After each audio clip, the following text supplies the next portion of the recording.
Good afternoon everyone, Kalla here. Welcome to my live stream. Glad you could make it today. So today we're back to Great Ace Attorney Chronicles, and more specifically Great Ace Attorney 2, and we're going to start the fourth case. So last time in the third case we discovered that our good friend is actually still alive, and he just had amnesia this whole time. And we discovered some truths about the past. Yes. And hi Nick. My day so far was fine. I haven't really done much. How are you? Anyway, let's go, because it's probably going to launch straight into a cutscene. We discovered his might have been a murderer. I think we're pretty sure that he was a murderer.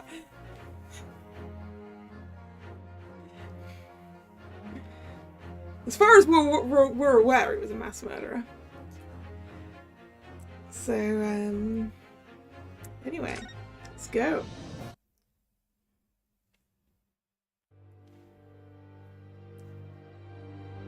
Scene 4.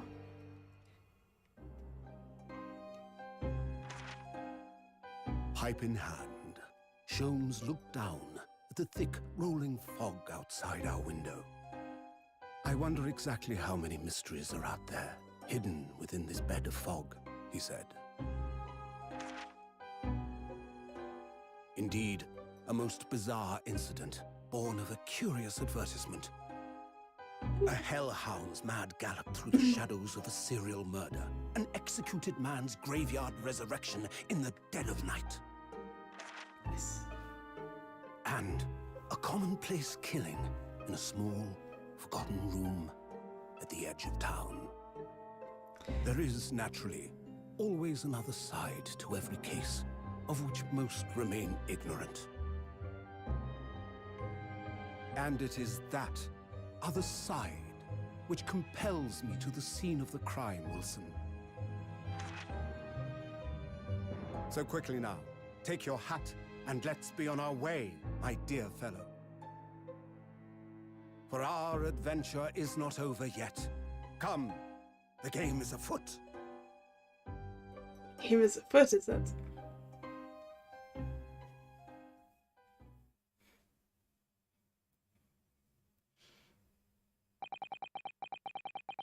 Yeah, you managed to get to B rank on the exam thing now. That's good, because I think today was the last day.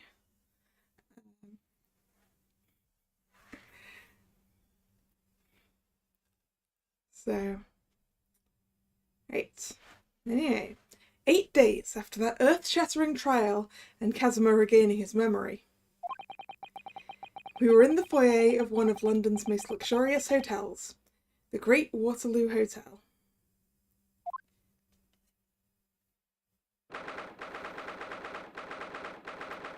First of November, 10:24 a.m. Great Waterloo Hotel foyer.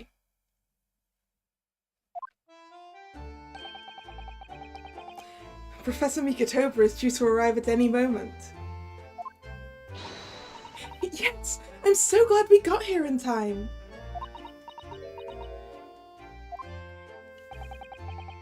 Susato-san hasn't been the same since what happened. Not that I'm surprised. The truth about Kazuma-sama's father... Do you suppose my father knew?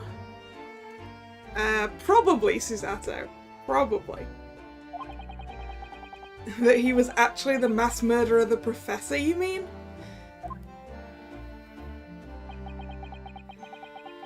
I knew that's what she was thinking about. There's a good chance, I'd say. I mean... They did come here to London together 16 years ago, didn't they? Yes, that's true. Come to think of it, didn't you say that Professor Mikitoba knew about Kazuma going missing in Hong Kong as well? That's right, but for some reason he wasn't at liberty to talk to me about it. That probably means he knows then. About Kazuma showing up here in London with amnesia and that he's regained his memory now.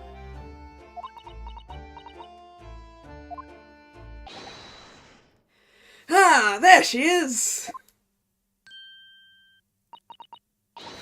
Oh, Father! Hello, Susato. How are you? I'm very well, thank you. We're delighted you've arrived safe and sound. He looks so strange in a suit.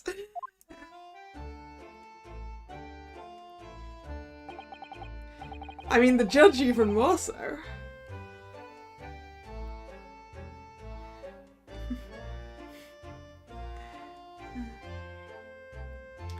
Hello, Mr. Naruhodo. Very kind of you to take the trouble to meet us here. Oh, no, not at all. It's my pleasure. Magnificent beard, yes. We've heard all about your extraordinary exploits here in London, you know. The news has crossed the seas. It has? I always look forward to reading the monthly reports that arrive with the steamships from Britain. Oh, I see. Well, thank you very much. Who is this man, and why do I feel as though I've seen him before? Because he was the judge back in Japan. No, that's that. He just looks really, really different right now, but I recognize his beard.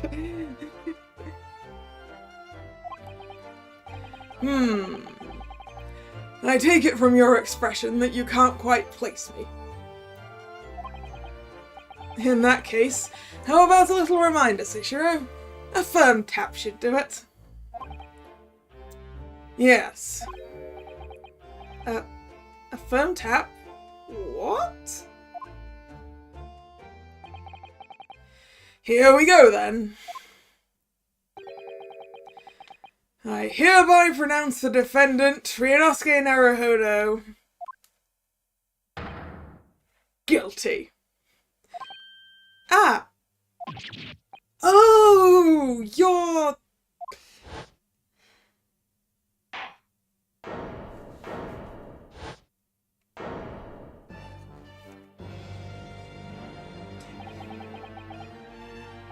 The court will now hear the trial of Ryunosuke Naruhodo.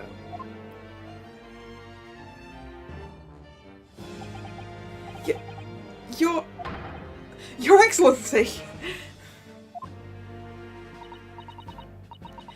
Hello, Judge Shigaku. How are you? It's been a long time. Ha! Ha! have remembered now. That really did the trick. Guilty! Ha ha ha ha ha ha! Only I was declared not guilty, wasn't I? And there was no laughing at the time. So, London again after all this time.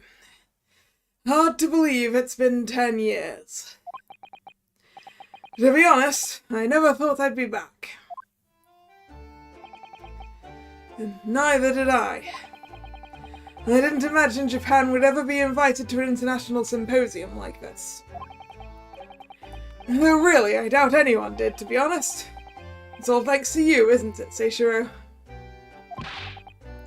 What are you talking about, Eugene? Ha ha ha ha ha ha! Of course, Judge Shigoku. He must complete the set. He's the other man who, 16 years ago, came to London with Kazuma's father and Professor Mikotoba. He's the third visiting scholar. Well, all those passport checks and luggage searches at the border took rather a lot of time. I must say, I'm rather envious of your ministerial status. You didn't have to go through any of that, did you? You got to avoid the passports and the customs? Darn.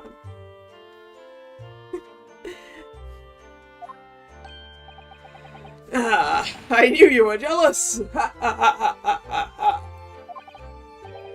Sorry, ministerial status? Yes, didn't you know? Seishiro here is also Japan's Minister of Foreign Affairs. What's the Minister of Foreign Affairs doing being a judge at court as well? It was his personal insistence that allowed you to take Kazuma's place here on this study tour. Guilty as charged! Ha ha ha ha ha ha ha! Oh, well, thank you very much. He's really every bit as important as he looks. Ah, yes now, Naruhodo. I received a telegram from Lord Strongheart yesterday. Oh, you did? It appears that some things came to light in a trial you were involved with 8 days ago. About what happened 10 years ago. That tragedy.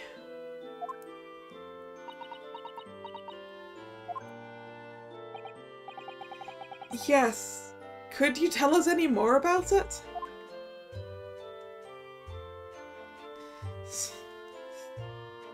Alright. Oh no, wait. I don't want to do that. I want to look around first. I want to look around at the fancy hotel.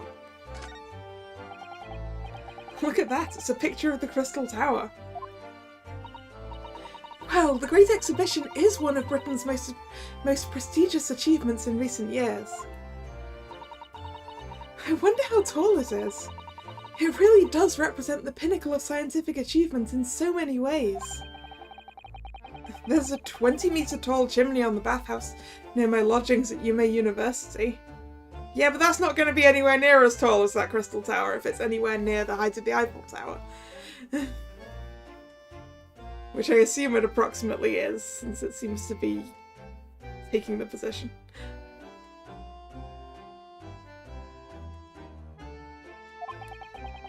The attendant there is always boasting that it's the tallest object in the neighbourhood. I'm sure.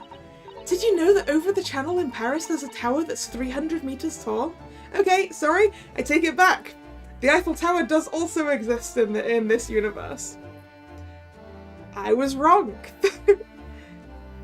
I assumed that since we were having the Crystal Tower at the Great Exhibition instead of the Crystal Palace, that there was sort of a swap going on, but I guess not. I guess the Eiffel Tower also exists.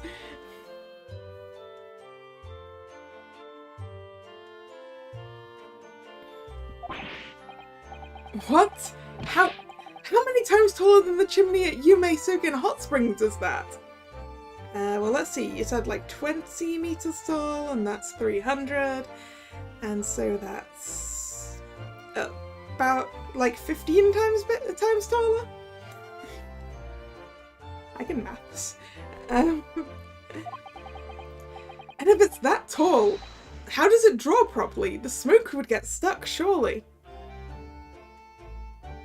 It's not a chimney. It is. I don't think it's that sort of tower, Mr. Naruhodo. The Eiffel Tower might look different in this universe. Maybe. But it clearly still exists and is tall, so... Have you seen all those sparkling jewels up there? They must have gathered every gem in the world for that. Yeah, I doubt they're gems. I think they're probably glass. Naruhodo-san. Ah, it's called a chandelier, I believe. It's designed to provide elegant lighting in large, spacious rooms like this. So they had to gather every gem in the world just to illuminate one room? It's probably electric light bulbs that are actually throwing the light. If I tried to hang something like that from the ceiling in the office, it would be scraping on the floor. I think perhaps chandeliers aren't for you, Mr. Naruhodo. I mean, I don't think chandeliers are for most people, but... That desk is known as the hotel reception. Anyone wanting to spend the night has to report there to sign in for their stay. Oh, so do you think that's the head clerk behind the desk there? Yes, I'm sure it must be. I'd love to stay in a grand hotel like this for a little while, wouldn't you? Just to know what it's like. I mean, on the one hand, yes. On the other hand, fancy hotels like this are really expensive. And I'm not sure I can justify that.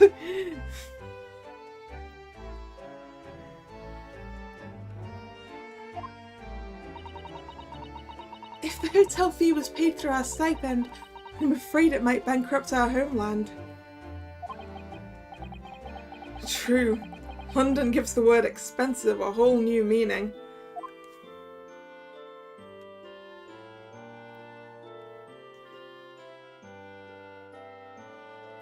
That is so right. Look at those cases just left there on that trolley. Aren't they worried about thieves? I know I am. Just true to this day. What, about London being very expensive? Yeah.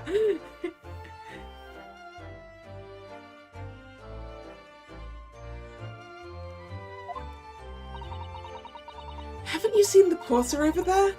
Don't worry, he's obviously keeping an eye on everything. Ah, so it's a trap designed to catch any chances he might be tempted.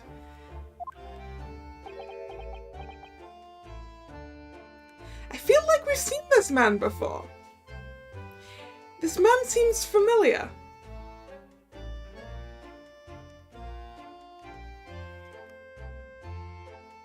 I feel like he's been on the jury one of these times.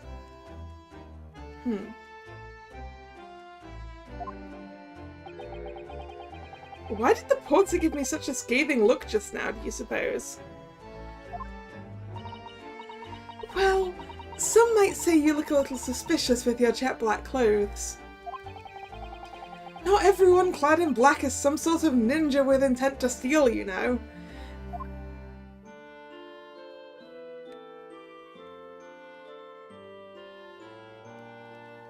Is there anything else to look at in this fancy pants hotel?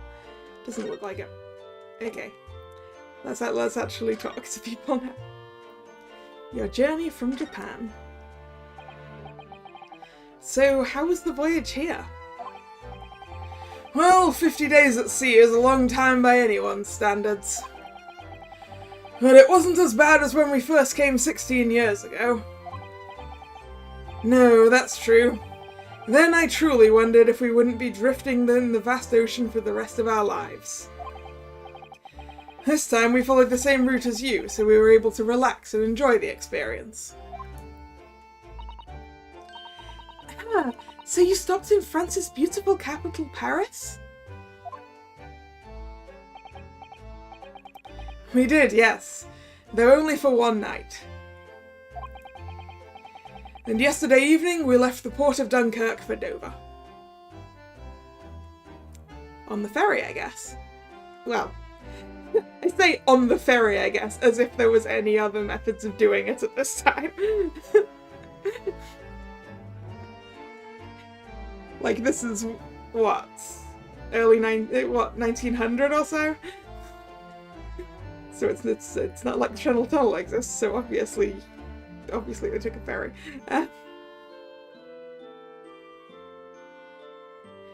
I mean, Dunkirk to Dover is definitely a ferry anyway.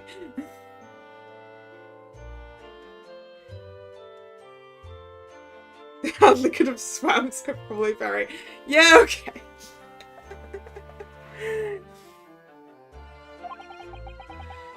Just in time for the symposium, in fact. It starts tomorrow. Yeah, and someone's probably gonna die there and I'm gonna have to defend someone, right? It's wonderful that you were invited to attend such an important international event. I'm very proud of you, Father. It's thanks to Seishiro here. 16 years ago, he managed to ingratiate himself with Britain's Attorney General. I'm sure that's why he was invited, and I suppose you could say I am something of an appendage by default. Imagine having to defend the judge. That would be something, wouldn't it?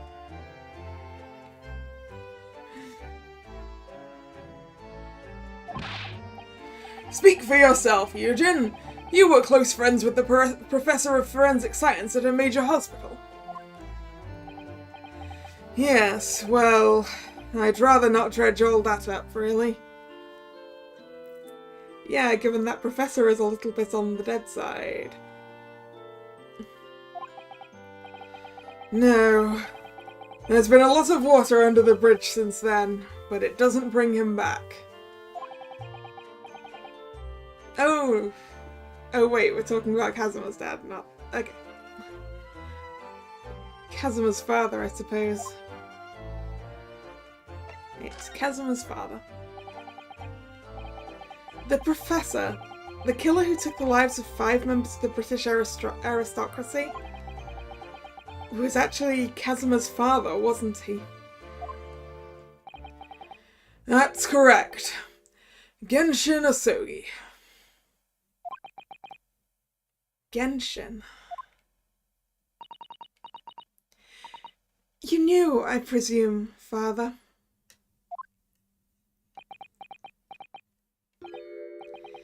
Yes, he was a close friend at the time. Genshin came to Britain as a police detective. He was studying investigative techniques at Scotland Yard.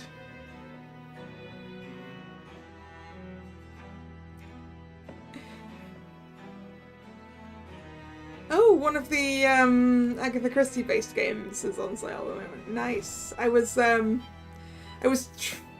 been trying to keep an eye on various detective games, but I don't think I have that one in my wish list, so I didn't know.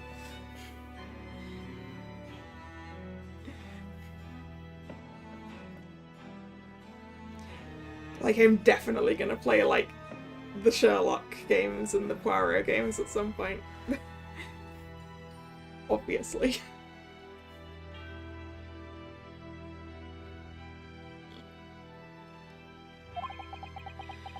I've never understood what drove the man to commit such heinous acts.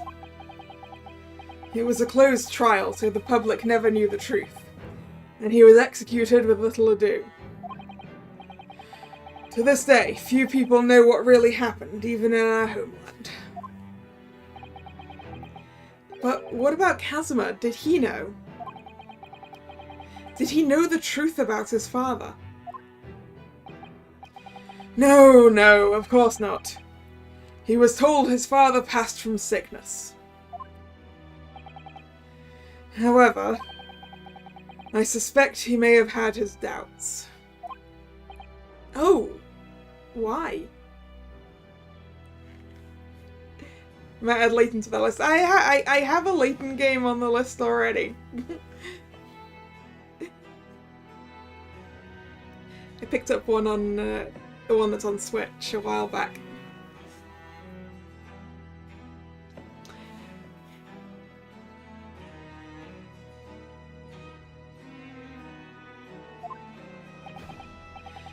As you know, I tried to guide Kazuma growing up as if he were my own son. Then one day he came to my office at the university and said, "I've decided. I want to travel to Great Britain and study there."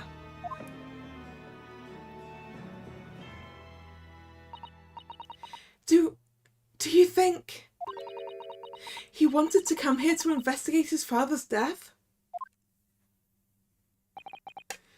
I don't know. But when I looked into his eyes, I did know that there was no way I'd be able to stop him.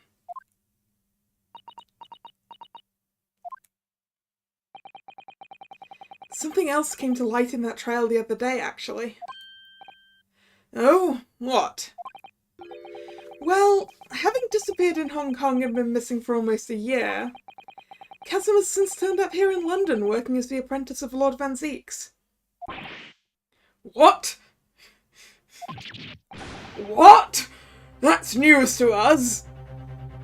Yep, those are surprised faces. Look at them. They're kind of funny, so I'm going to take a screenshot.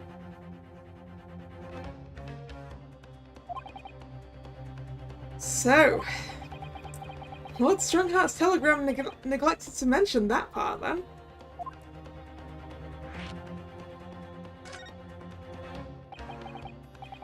As you know, we both thought Kazuma had died on the steamship during our voyage to Great Britain in January. But he didn't die, he's alive. As you knew, didn't you, Father? In actual fact, no.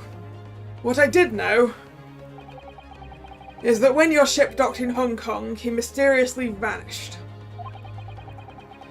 We sent a team of investigators to Hong Kong to try to ascertain what had happened, but to no avail. But he's still alive, and here in London, you say? I never dared even to dream it. Why on earth did the young man not make contact? The government and the police have been chasing clues fruitlessly for months now. Well, it seems that he was suffering from amnesia. What? Amnesia? When we first came across him again here in London, he didn't know who either of us were. I see. He only regained his memory 8 days ago. This is unbelievable. Yes, it's quite miraculous. I wonder why Lord Strongheart didn't let us know. I must speak with him urgently. I wonder how Kazuma's been these past few days. Would it be wrong of us to go and visit him?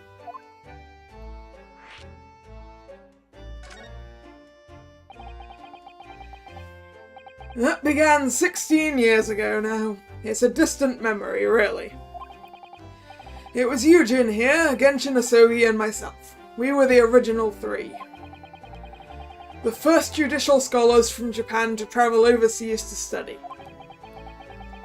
Ocean voyages were not what they are today, I can tell you. 16 years ago. Things were tough for their generation. Your father was an exceptionally fine medical student at Yume University at the time, you know, young lady.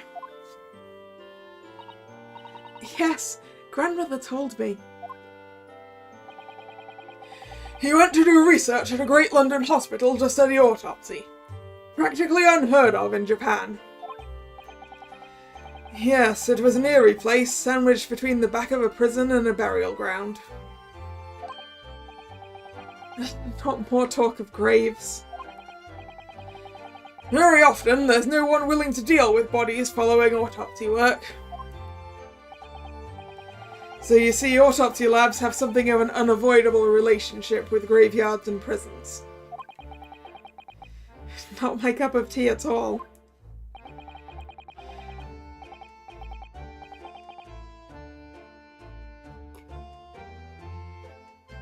Do you remember that Scottish prison governor? Kydin, his name was. He was a good man. Yes, but then of course in our 6th year here, everything changed with that dreadful case. When Genshin was arrested for a series of the most gruesome murders. I simply couldn't believe it. I'd known the man for years. I was a witness at the secret hearing and I tried to speak in his defense, but you went a little too far and ended up facing charges yourself, didn't you? Oh. Well, suffice to say that after that trial we were sent back to Japan. There was nothing more we could do to save Genshin. He was a lost cause, sadly. Oh dear, that's a good pun.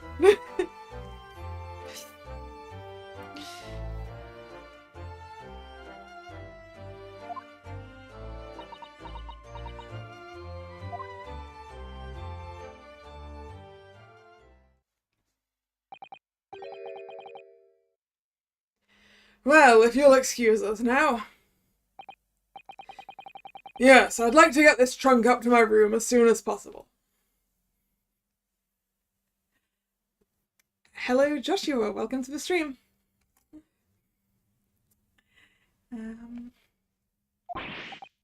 Oh, I'm so sorry. I shouldn't have held you up here for so long. I'll call for the porter then. Just wait here. Susato-san's gone off at a run. I'd like to stay and talk more, but I do have various preparations to make for tomorrow. Yes, of course. It must be a big responsibility representing our entire country. I wish you the best of luck. And I'm fine too, thank you.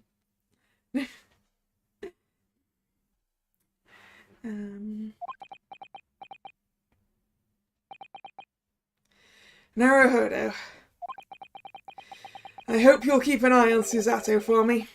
Keep looking after her as you obviously have been. Oh, no, I mean, if anyone's looking after anyone, it's her looking after me. Well, I do appreciate you being there for her. After all, I've been a miserable father to her. I've thoroughly let her down.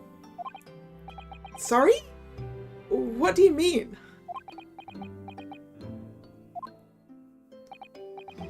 Well, it was 16 years ago that I started my long study tour here in Britain, as you know.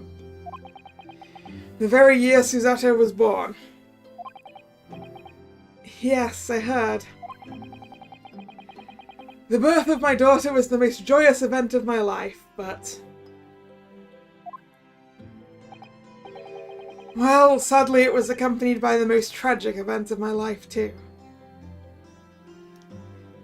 This case is gonna blow me away. Ooh, nice. But yeah, this is my first playthrough. I have no idea what's gonna happen.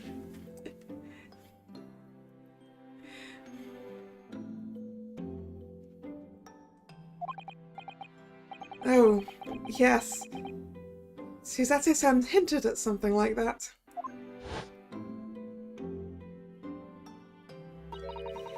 It was a rather turbulent time at home. Anyway, I won't bore you with the details. The point is, I became rather less dependable than befits a grown man. And it was then that Seishiro offered me the opportunity to study here in Great Britain. I was too worried about you to leave you behind. So perhaps I was a little heavy-handed when it came to persuading you to accompany me to London. So that's what happened in a nutshell. And that's also the reason why I now feel compelled to give my daughter as many opportunities as I dare. Though the world does not readily afford young women such things, I must say. I completely understand, Professor. One other thing, Naruhodo. If I may be so bold, I have a favour to ask you. Oh? What is it? Oh, really? Of course. What can I do for you? Well, the thing is, I'm so sorry that took so long. Mr. Sato. Now then, allow us to take your bags. Allow me to take your bags. One moment, if you please, Porter. Of course, sir. That machine around your neck. It's a camera, I believe. Quite right, sir. Just 5 shillings for a lovely photograph to commemorate a wonderful stay at the hotel, sir. Well, I think given the occasion, we could justify the expense. Yes, of course. Aw, that's a nice photo. I'd like to thank you for coming with me, Mr. Naruhodo. It's really made Father very happy, I think. Yeah, but I really want to know what favour your father wanted to ask me before you turn back up again. We've definitely seen him before as a juror. I thought so. Was he the one from the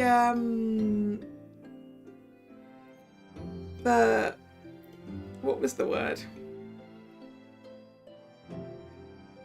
The bus. He was the one who knew about the buses, right? Bus was the wrong word. Omnibus. That was it. Was he from that case? Yeah, I was right.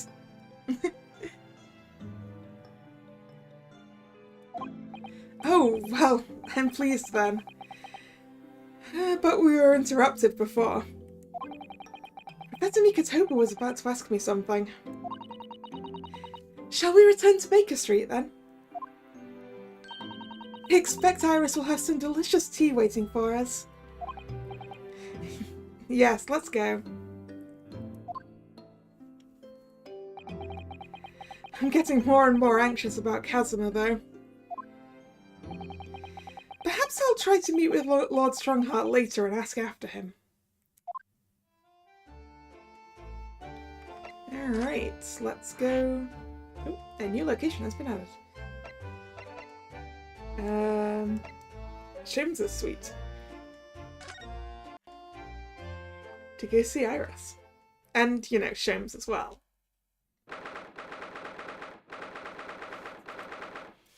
1st of November, Sholmes' suite. How am I supposed to do that? I think it's the violin. Maybe.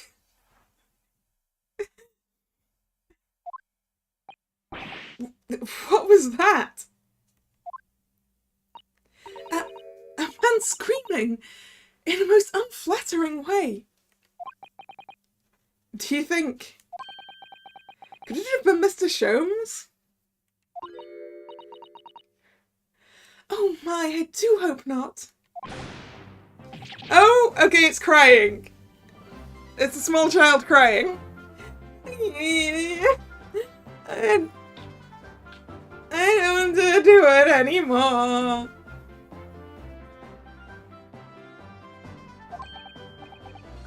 Mon ami, mon ami. Stop this disgraceful display, huh? Who are these people? Look at their hair, it's bright red. Yes, more French. Man, I really fell off the wagon on my trying to relearn French. I thought we were done. I think They must be clients of Mr. Sholmes.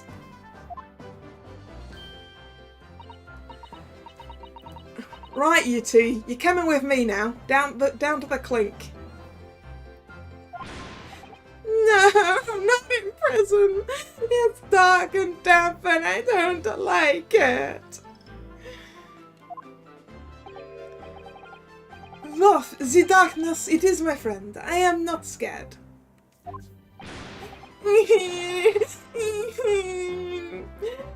But you are always scared of the dark. Shut your mouth, you idiot! I will sit quietly in the dark and plan our next daring heist.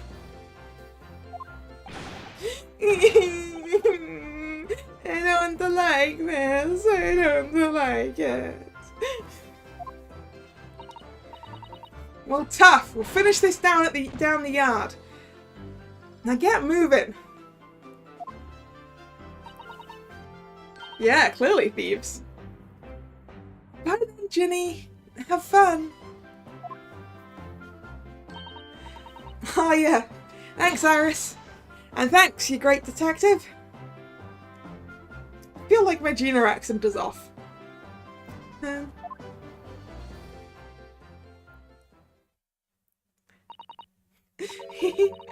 Gina makes a fine detective herself, doesn't she? Oh, Susie and Runo! Hello, Iris. We're home. Well, did you find your daddy? Yes, we arrived at the hotel just before he and his friend. Oh, well that's great news. I hope I'll get to see my daddy again soon. One of these days we really need to tell Iris that her dad's dead. Because it's really unfair that we know and she doesn't.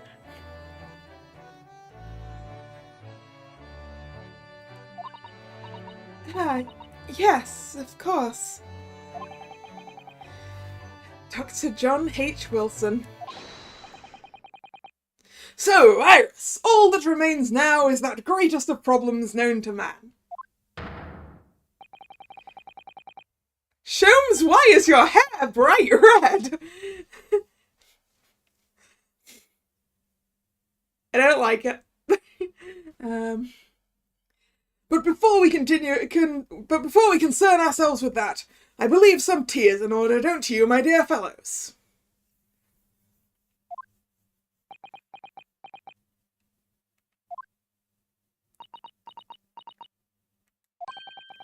Is something wrong, Mr. Naruhodo? Do I have a crumb or such like on my face? Not so much on your face. It's on your head, I'd say. Come along then, everyone. I brewed a lovely special blend. Time for tea. It does look so... It's bright red, which is, you know, not a natural hair colour. I mean, Iris's pink isn't really a natural colour, but because it's slightly desaturated, it makes it look more natural.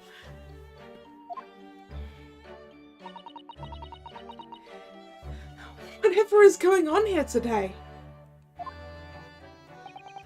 In that case, let us sit and drink now. For I am, in fact, expecting a guest later today.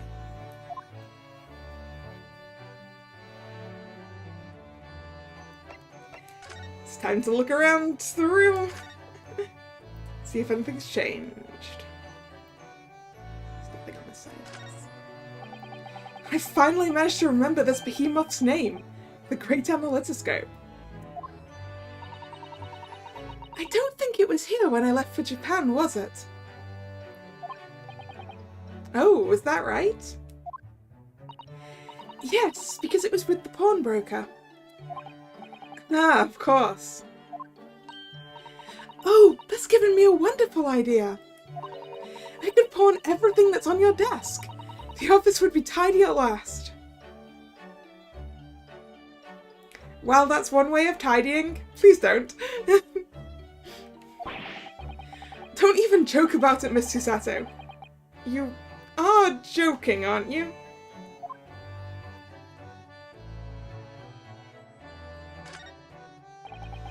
There's all sorts on these shelves. Chemistry apparatus, books, papers, and lots of things I've never seen before. It's all heaped up so high I can't help feeling the whole lot is going to topple at any moment. It looks as though it might topple, and yet it doesn't. The epitome of Mr. Sholmes's brilliance. I don't get it. As it happens, I'm quite well practiced when it comes to stacking shelves myself. Just the other day, the shelf in my office finally gave way under the strain, though. It looks as though it might topple, and it does. Yes, the epitome of your disarray. I really don't get it. I feel like it's the same conversation as last time I looked at this.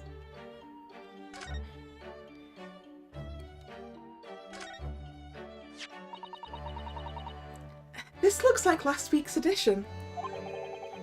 What's that article circled in red ink there? It's an advertisement column. It says, "To the Red-Headed League." The Red-Headed League? What's that? I don't know. I've never heard of it before, but...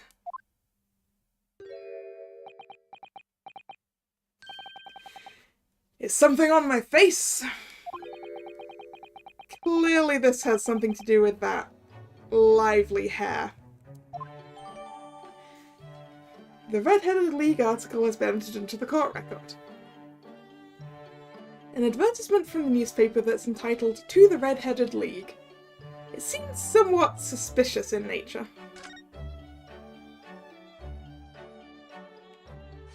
Right, let's read that. To the Red-Headed League. On account of the bequest of the late Ezekiah, is that? Hopkins of Lebanon, PA, USA, there is now another vacancy open which entitles a member of the League to a salary of £4 a week for purely nominal services. All red-headed men who are sound in body and mind and above the age of 21 years are eligible. Apply in person on the morning of the 31st at the large park on Lime Street. Get £4 per week if you are a redhead. A most fantastic money-making opportunity. I see, so Sholmes dyed his hair red so that he could try and earn some more money. Yeah, the ones that went down to the station earlier were clearly involved with this too.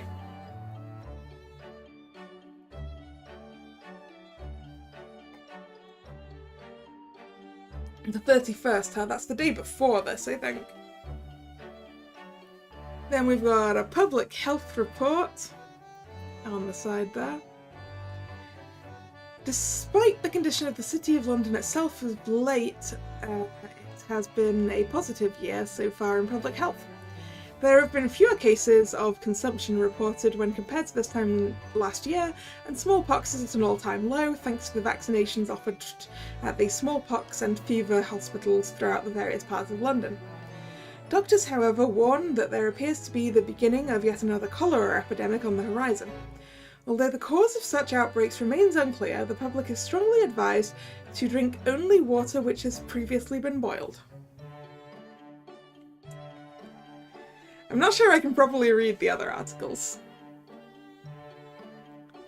Some sort of a retrospective on something up in that corner. That doesn't look that interesting.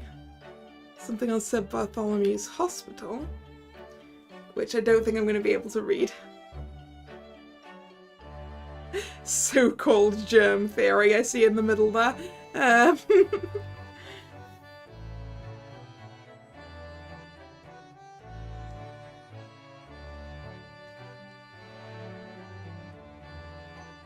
Anyway, those aren't things I'm supposed to be reading, clearly, because it's darkened around the edges, but still.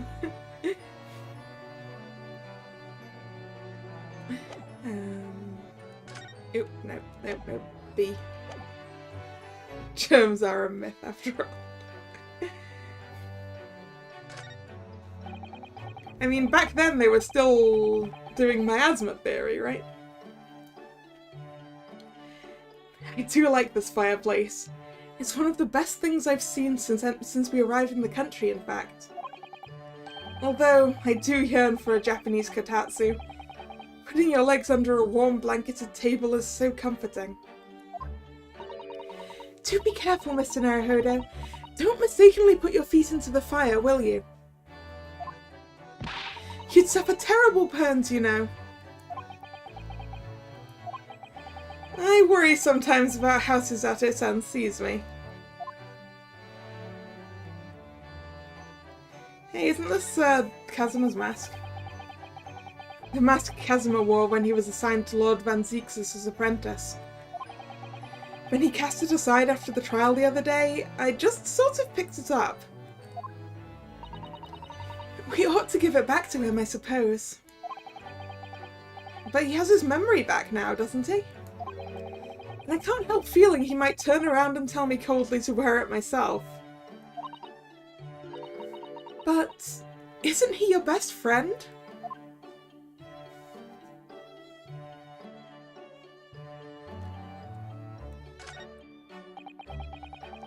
My eye is always drawn to this big metal chest that Mr. Sholmes and Iris use as a coffee table. Isn't it where Iris keeps her very important papers? It is. So you'd think they'd treat it with more care, really.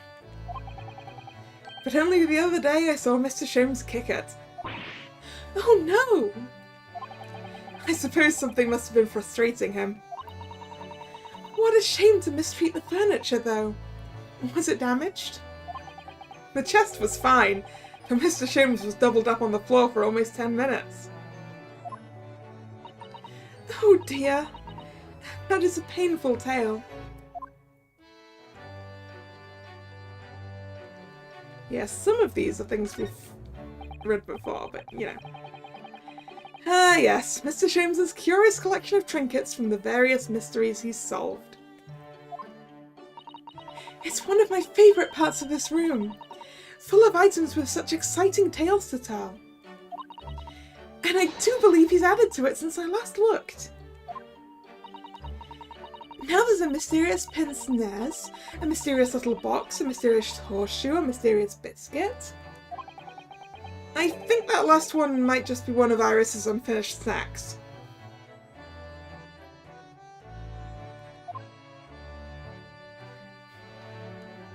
Yeah, I feel like I've talked about the fact that I want one of these multiple times now. And the fact that I don't have space for one.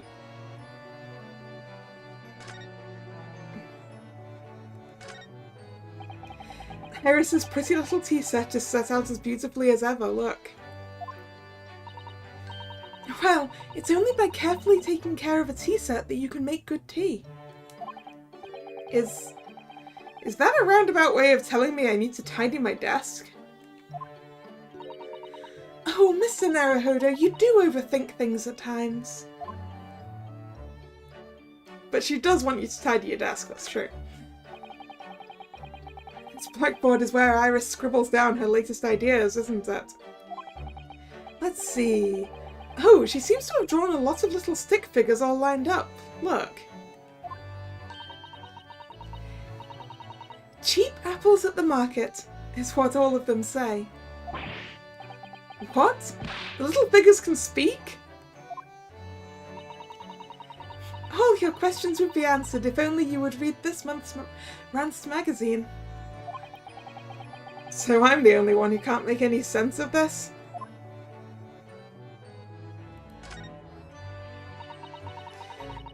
That's Iris's wonderful collection of medicines, potions and chemicals. Just look at all the little bottles she's squeezed onto the shelves. Yes, and there are charming little ribbons tied around the bottles too. But the labels aren't quite so charming, are they? This one here reads Deadly Poison. Oh, I've been so excited about the idea of helping Iris with her experiments, you know? Just try to avoid any bottles labelled Deadly Poison or Highly Explosive.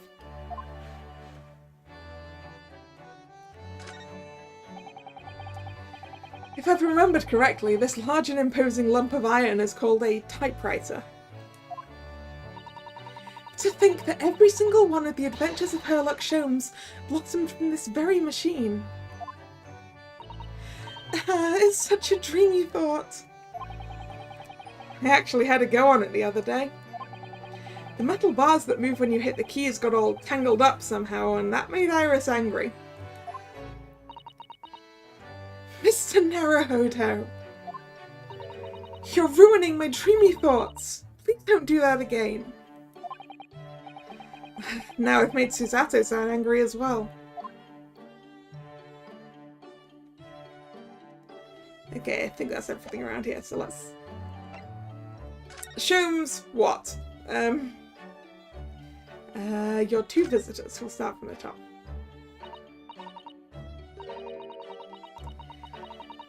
Mr. Sholmes, who were the 2 gentlemen that were here before? Oh, just a pair of petty criminals. Nothing of significance. Of course, they have to make a living somehow. And when the mood takes me, I'm willing to turn a blind eye to all manner of infractions. When the mood takes you? All manner of infractions? But when such fellows set their sights on Mr. Sherlock Holmes, well, that's when their luck runs out. Oh my! You were the target of a crime, Mr. Sholmes?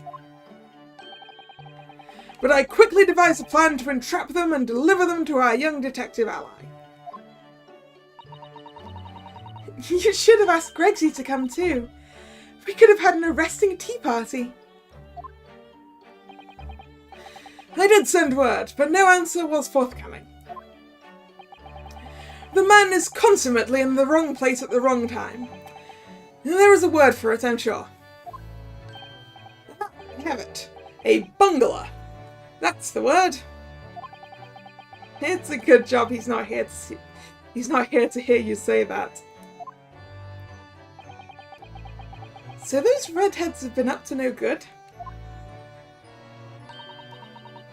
I wonder what the men did.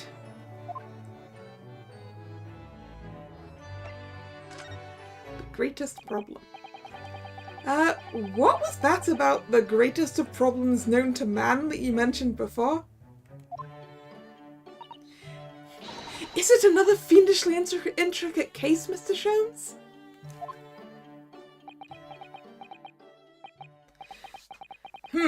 How should I best explain it? Are you aware of the theory of evolution by natural selection, perchance? Yes, I am, Sholmes. Not sure Naruhodo is. Well, I think I've heard talk of it somewhere, possibly. It's a revolutionary scientific theory that was newly proposed 40 years ago now. 40 years ago. Wait.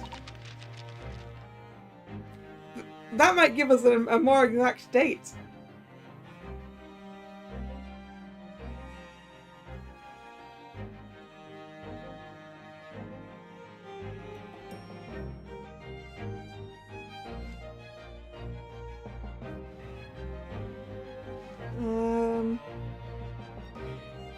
So that was 1858. So 40 years. 1898. So yeah, pretty much dead on 1900, which is when I thought this was anyway. According to its author, Mr. Darwin, we humans were once apes who lived in the treetops. Wait, what? We were apes? Indeed, and from the very moment those apes descended from the canopy to live as humans, it has been our lot to be at the mercy of the greatest problem known to man. Oh, a lot? What is this great problem, Mr. Sholmes? And why is it money? Why is it not obvious, my dear madame? The problem of rent. Yeah, I don't think early humans had that problem, actually. But, you know. And I was right, it was money. Huh? But did you not receive a rather large sum of money from Madame Two-Spells only the other day? But sure, a large sum. 1 potted herb for Iris and a new motor car for me later, and all of it has quite disappeared, I assure you.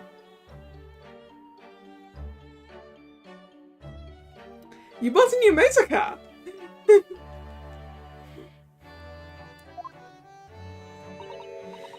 Honestly, Hurley, you know you squandered it. Yes, well, anyway, 2 days ago, I discovered the answer to man's greatest problem. For the coming month, at least. And what was the answer?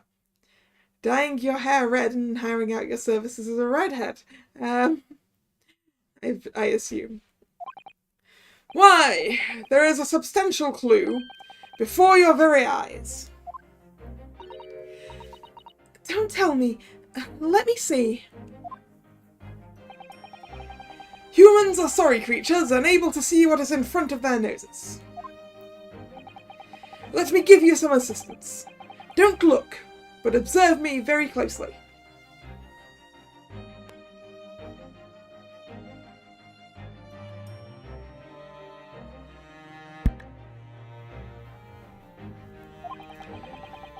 There is one particular feature about my person that has changed. You should notice it in the end, I think. We notice it immediately, Sholmes. In the end? It's been stabbing me in both eyes right from the very beginning of our conversation.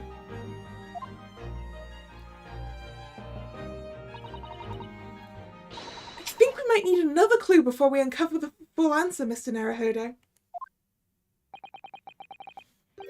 Thanks for the hint. I'll be tearing my hair out if this charade goes on much longer.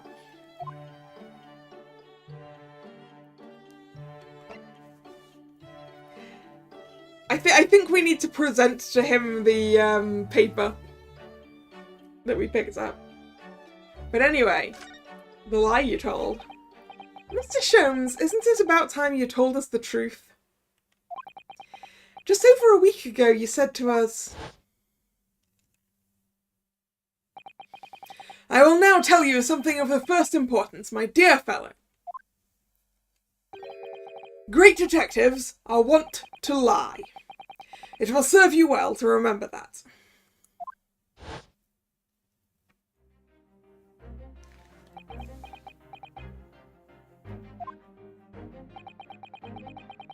That case aboard the SS Berea in January? Admiral wasn't killed, and you knew he wasn't dead at the time. So what was really going on?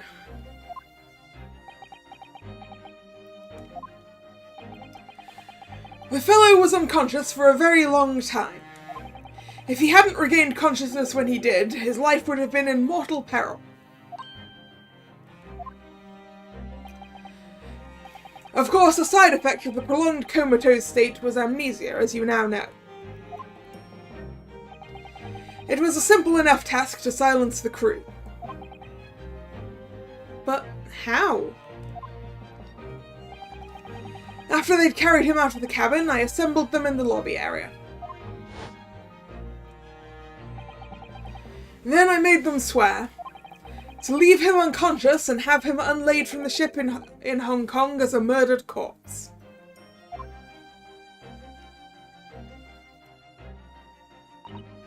But that could have resulted in him actually dying. You didn't arrange for him to see a doctor? Oh, how horrible. It was necessary to find some material with which to persuade the crewmen to keep their word, of course. But why? Why do it in the first place? I will be at liberty to elaborate in due course. But for the time being, I would like to reassure you. I didn't foresee subsequent events. What events? His disappearance in Hong Kong. Oh. I believe I may have made a gross error of judgment. You think? Mr. Sholmes?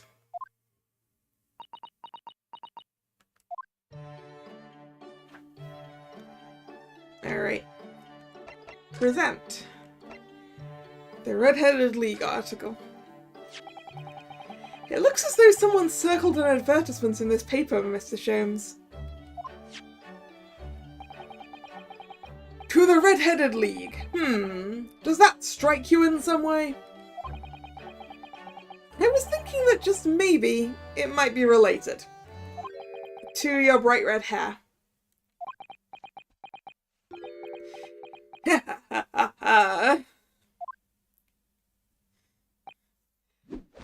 So, at last you've learnt to apply my methods, Mr. Naruhodo. Sorry? In the first instance, and quite indispensable, observation. Believe me, I could have seen that hair with my eyes shut. So then, allow me to regale you with the details of my latest exploits. Regale? Or boast?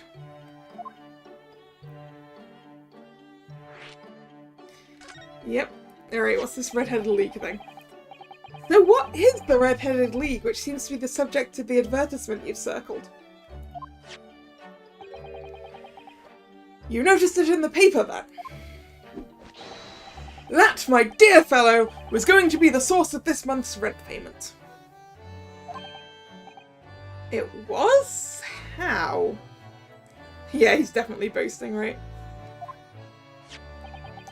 According to the advertisement, the Red-Headed League was a distinguished institution of fellows of unspecified governance.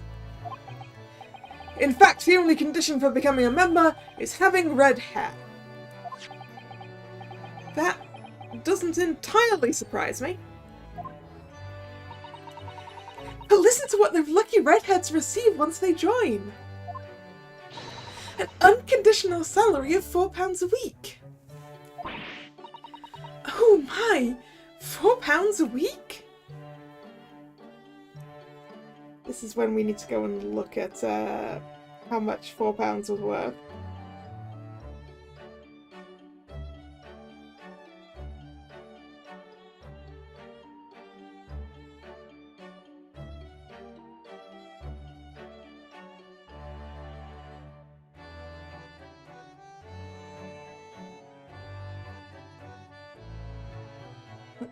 The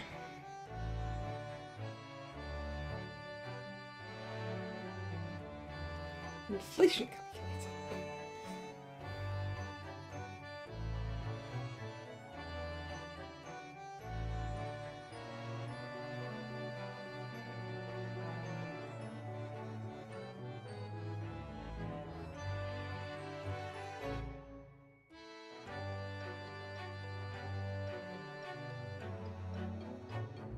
£343.27.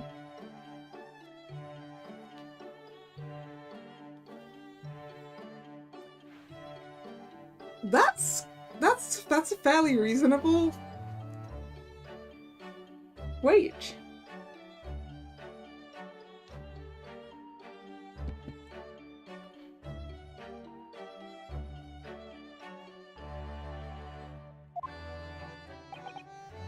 But why? What are they paying people for?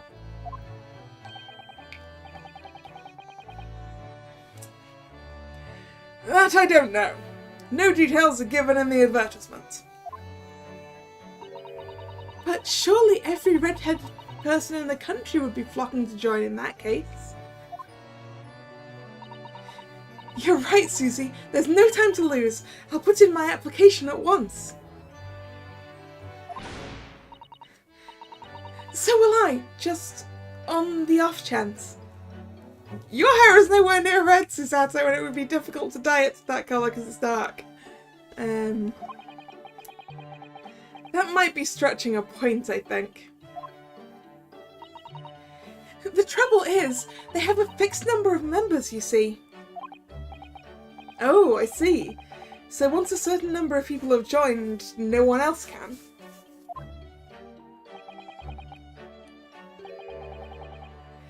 But as luck would have it, one member recently passed away. It wasn't particularly lucky for the redhead in question, I feel, Mr. Sholmes.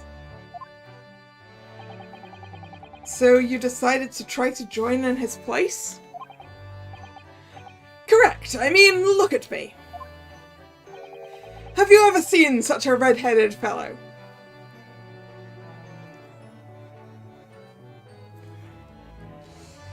Well, can't deny that. No. So why did it have to go so wrong?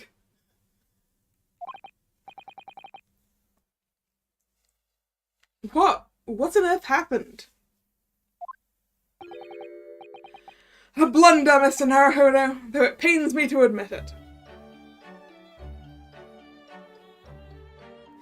Yeah, I think they do want natural redheads.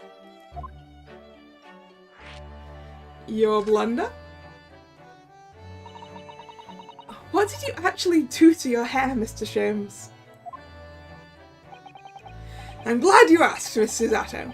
What you see atop my head is neither dyed nor a hairpiece.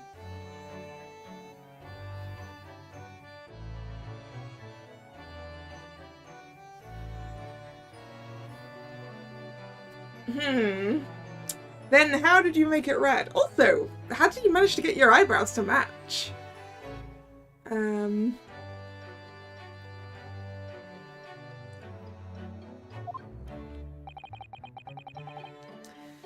I changed the colour of my hair overnight by the wonders of chemistry. I don't see why that's not classed as dyed. What if his normal hair is the dye? I feel like his normal hair colour would be difficult to dye over the top of this. Chemistry. I was conducting some research into a method of rejuvenating spent tea leaves.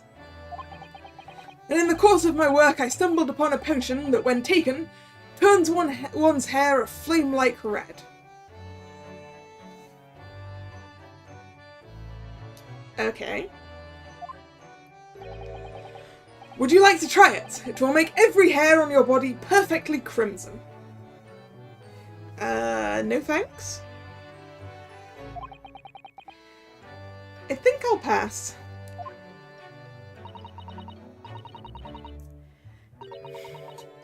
But Mr. Sholmes, is it quite safe to drink? Surely it's bad for you, isn't it? I'm not sure how someone could change their hair that bright red overnight just by drinking something, because, like, surely it would just start growing red from the root. Because, yeah, I don't see how something you drink could change, like, the full length of your hair.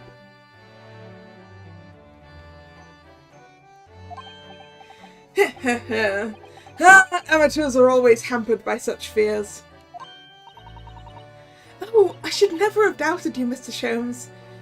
You mean to say... But of course! To earn £4 per week, one must be prepared to turn a blind eye to a little danger. That degree of red signals more than just a little danger, surely. So anyway, Hurley left full of confidence yesterday with his new red hair. For the park on Lime Street where the Red-Headed League were interviewing prospective new members. So what went wrong?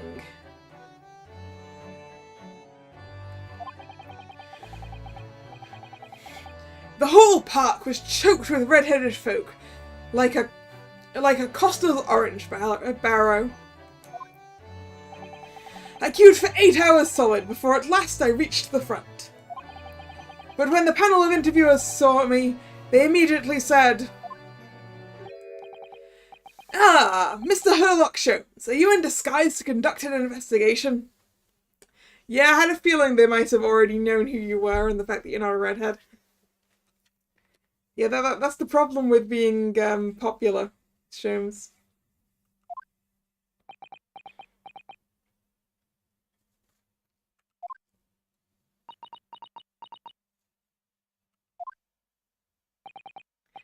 So naturally I had no choice but to reply, "Shh, don't give me away." After which I could do little else but turn and leave. Then this morning, when I looked in the mirror, irritation stirred within me. So I turned that pair into the police. Oh dear, what a disaster for Hurley and those 2 redheads.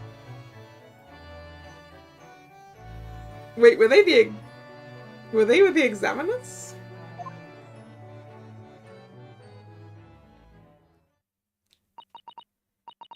Mr. Sholmes, you mentioned before that you were expecting a guest today? Indeed, Miss Susato, that is correct. Not another of those red-headed gentlemen that were here before.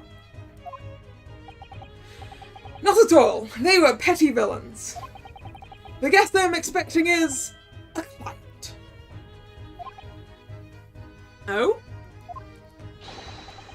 A young gentlewoman who wishes to appoint the services of this great detective, no less.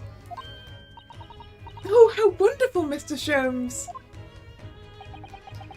You must stay and observe the fashion in which a great detective receives his customers. Must we? I have you in my clutches now, Rent! Just as I have you in my clutches, redheads.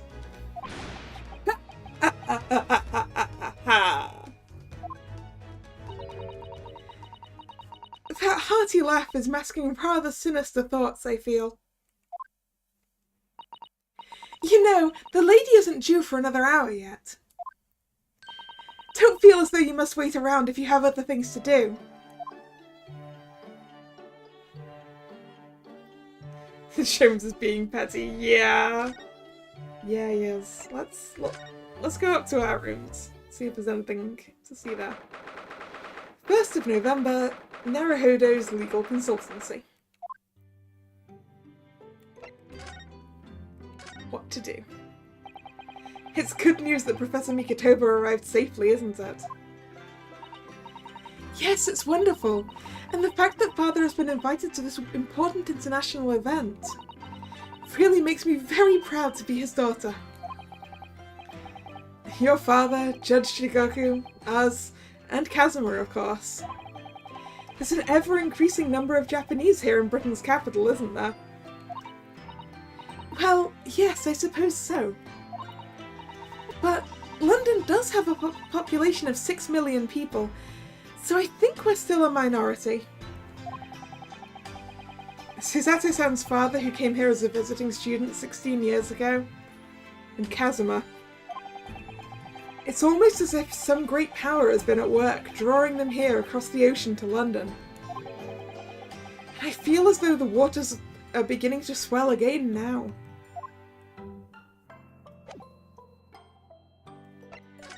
Should we have a look at it? I mean, it's probably going to be all the same things again, isn't it? But just in case. This steam is rising gently from the kettle as always.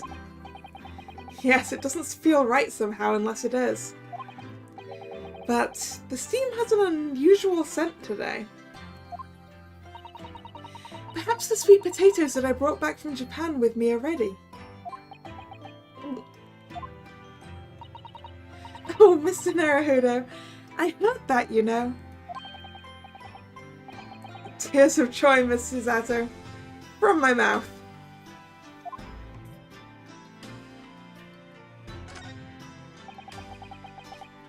Whenever you serve me tea, it always takes me back to Japan.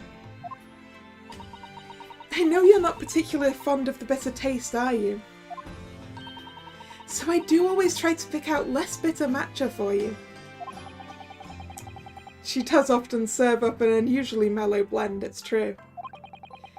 But the anticipation of the taste in my mouth makes me bitterly worried anyway. It is very difficult for you, isn't it?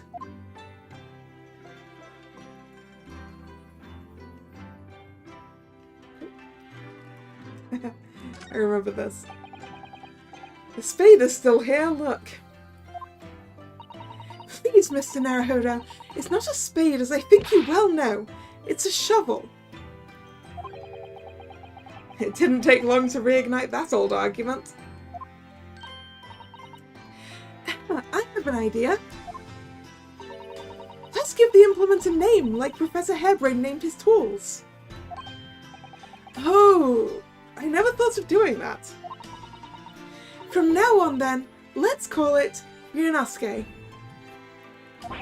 No. It's clearly much more of a Susato. The old argument has taken a new and unexpected turn, it seems.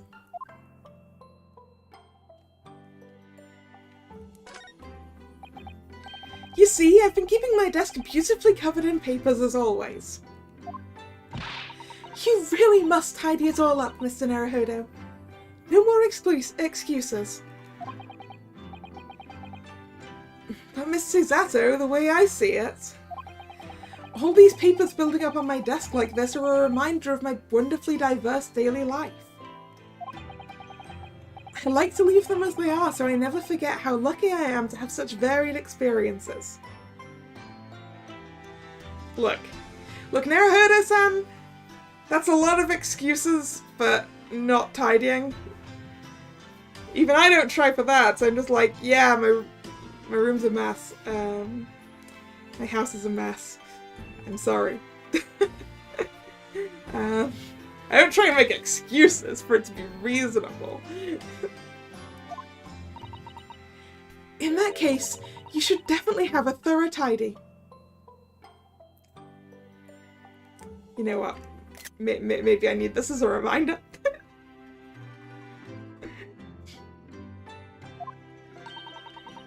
Then you'll be able to see your papers building up all over again and feel that joy renewed. Still can't beat her in an argument, even though I'm the lawyer here. You're a very tidy person, are you, Nick, with everything having its own place. I try to. That Paramadol is still winking at me, look. I wonder when he'll finally get his other eye filled in. Yes, I wonder. Well, you should know, Susato-san. I entrusted the task to you. The truth is, I have already decided when that will be. What? Really? When? That's my little secret.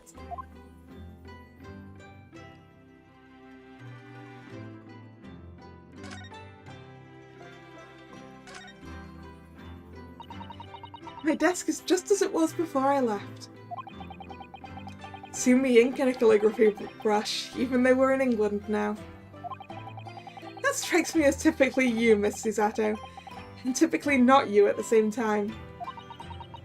Well, I do enjoy all the wonderful new things to come out of the West in the Cultural Revolution, of course. But I'm not ready to give up my brush just yet. And anyway, Susato-san can write more neatly with a brush than most people can with a pen. Practice makes perfect, as they say.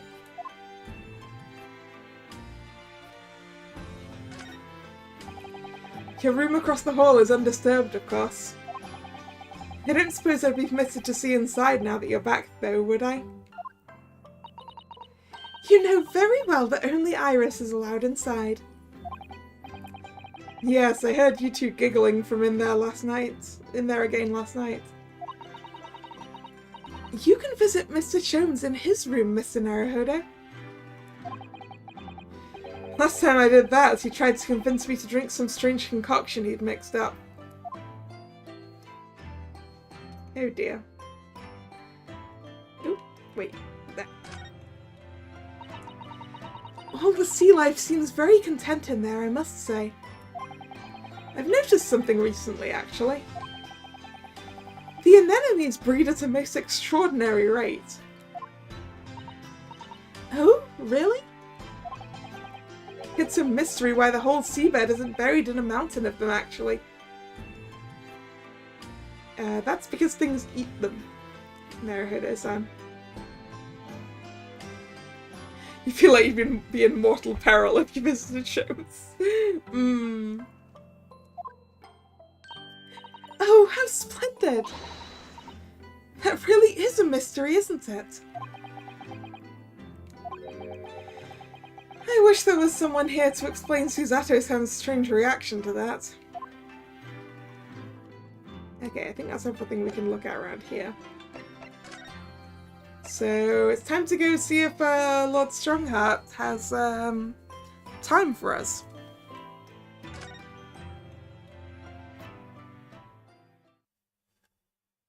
Ah, Van Six is here too. 1st of November, British Supreme Court, Lord Chief Justice's office. Here's the... No, that's not Van Ziek's. Here's the final draft of the opening address for tomorrow's proceedings.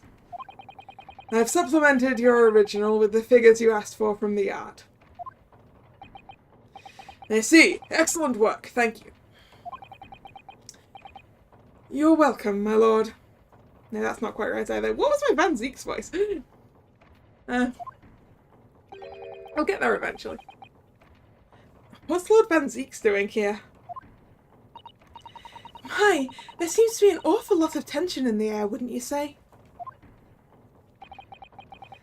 This place is stifling enough as it is. We really don't need any more tension.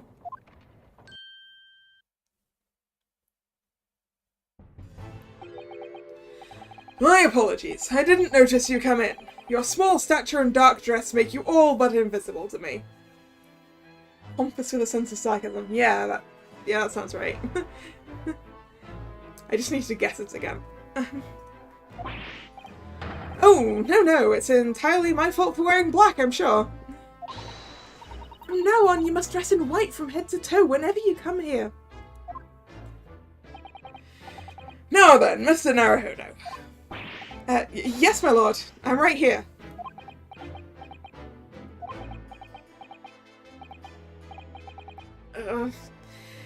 Tell me now. Is something wrong? Perhaps it's a little too hot in here for you. Oh, no, not at all. I mean, I've never experienced a room at such perfect temperature. If you're sure, the beads of sweat carving their way down your face seem to suggest otherwise.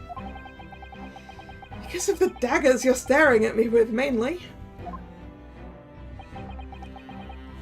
As you're no doubt aware, my International Forensic Science Symposium begins tomorrow. In fact, your father arrived in London earlier today, I hear, madame. Oh, yes, that's right, my lord. He's extremely honoured to have been invited. I'll leave the remaining preparations for the meeting room in your capable hands then, Lord Van Zieks. I will attend at once. What was that look for, Van Zieks? He gave you a very cold stare as he left, didn't he? I know, but I haven't done anything. Have I? These past few days, my feet have barely touched the ground, I must say. My dedicated right hand of many years was recently put out of action in spectacular fashion. Oh, I'm sorry to hear that. Is your left hand still of service?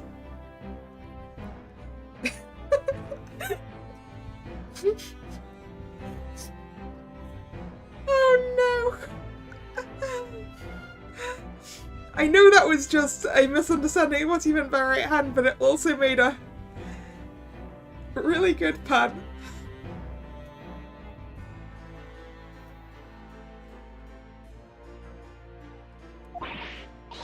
Naruhodo, he's talking about Dr. Scythe. Ah, of course. I'm terribly sorry about that. I was just, Fear not, you've done nothing wrong. Dr. Scythe's own wrongdoing precipitated the situation. You needn't concern yourself with it any further.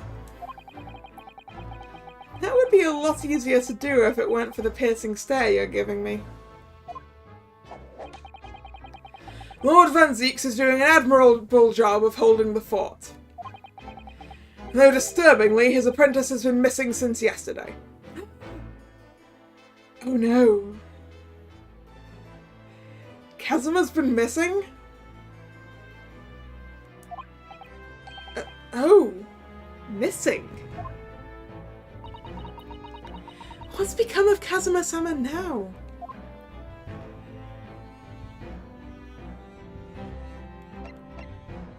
Let's have a look around.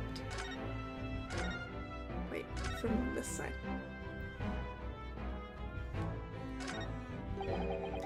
You couldn't read all of these books even if you were reincarnated 6 times over as a bookworm. Can Lord Strongheart really have read all of these? Thinking about it, Father's study is full of books that look as though they've never been read too.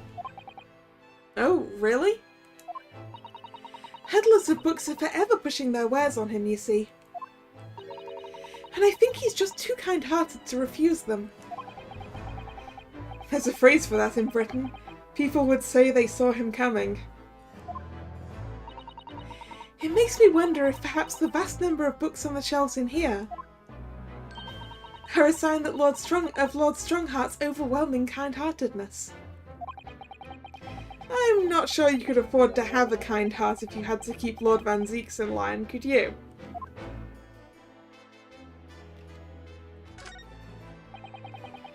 These very European suits of armour are still glaring at each other across the carpet, I see. In a way, they feel like guardians of the Lord Chief Justice's office. I suppose they're rather like the lion dogs that guard shrines in Japan, aren't they?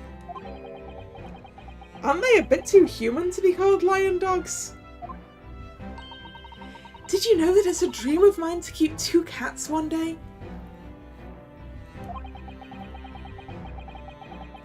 2 cats. 2 cats sounds good, Susato-san. Feel as though we've gone off on a bit of a tangent, don't you?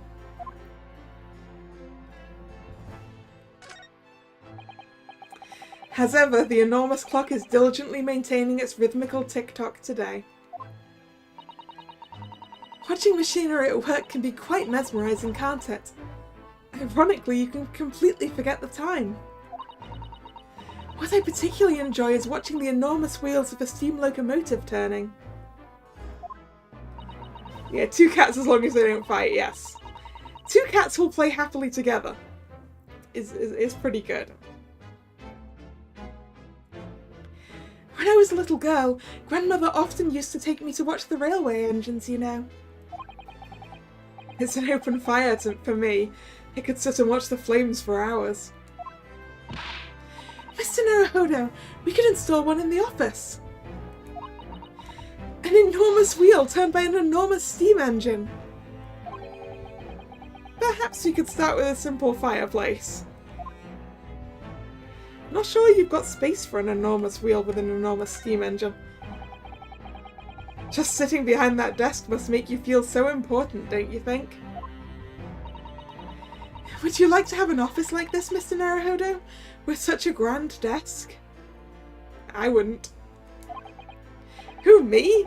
No, I don't think so. Oh? Well, imagine if you suddenly found yourself needing the toilet. You'd have so far to go. How true. Perhaps the important people who work in ostentatious offices like this haven't considered such things. You see, what it needs is like a secret door in the one of those side panels there with a toilet behind it. and a secret door on the other side that's got a fridge with snacks in it. Then it would be a good desk. I'm going to take that as a compliment.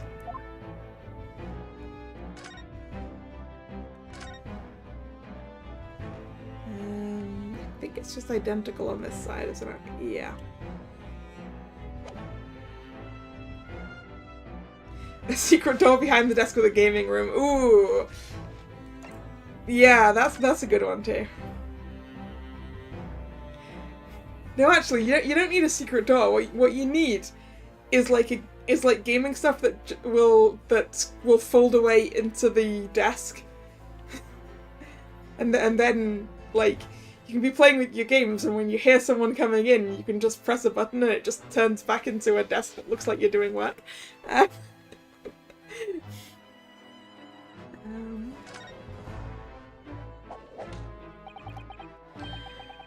Not long ago, visitor numbers to the Great Exhibition exceeded 30 million. 30 million? Are there even that many people in the world? It's a lot more than that in the world. It's a comparison, Mr. Naruhodo. The population of the imperial capital Tokyo is 2 million.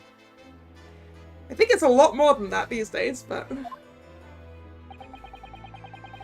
I will be opening the International Forensic Science Symposium in the exhibition's main auditorium.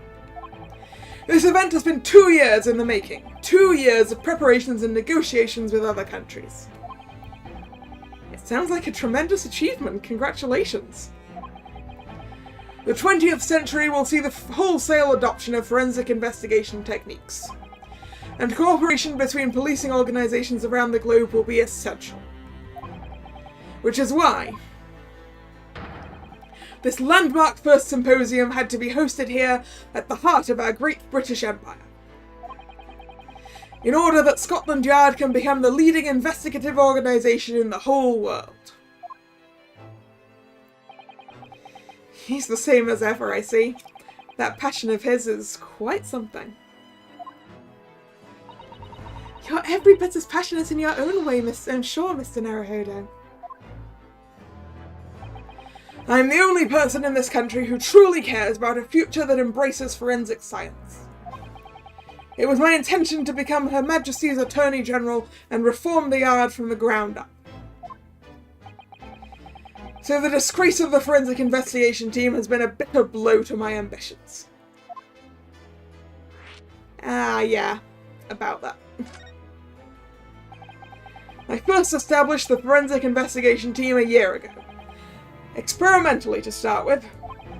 With Dr. Scythe at the helm, it was steadily accruing an impressive record of achievement. I was on the verge of changing its name and elevating its status to the full-blown Forensic Investigation Department.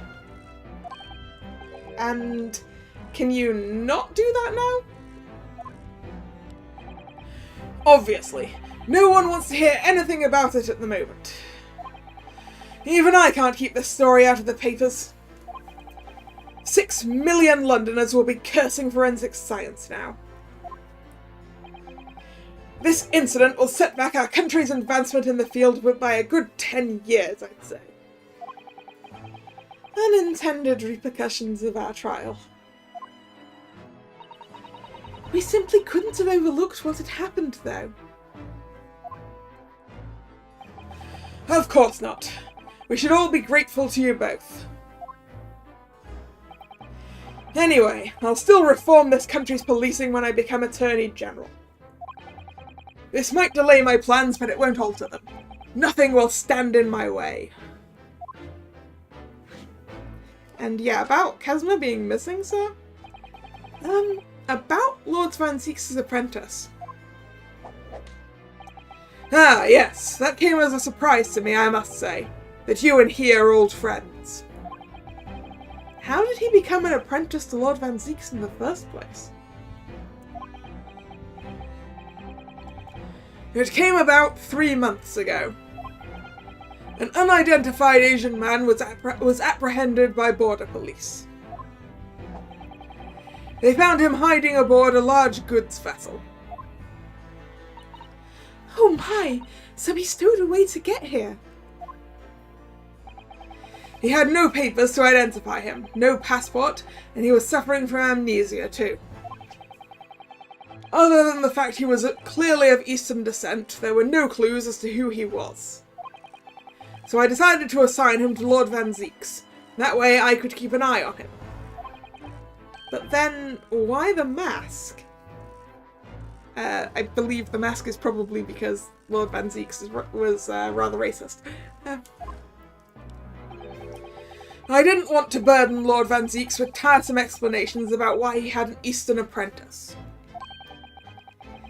Because it would be so much easier to explain why he's wearing a mask.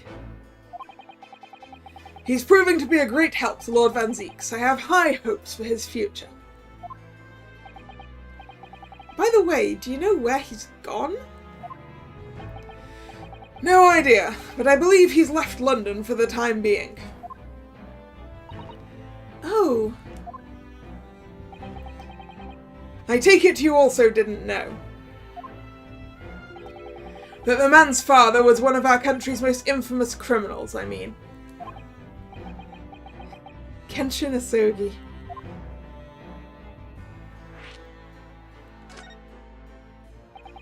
What we learned from that trial 8 days ago was a huge shock. Finding out my friend's father was... Ah, yes, Genshin Asogi. The Professor case 10 years ago caused a great stir here in Britain. They were such awful murders, and unprecedented. Using a ferocious dog as a murder weapon? And no one would have believed the culprit was a foreign student invited to study here by the government.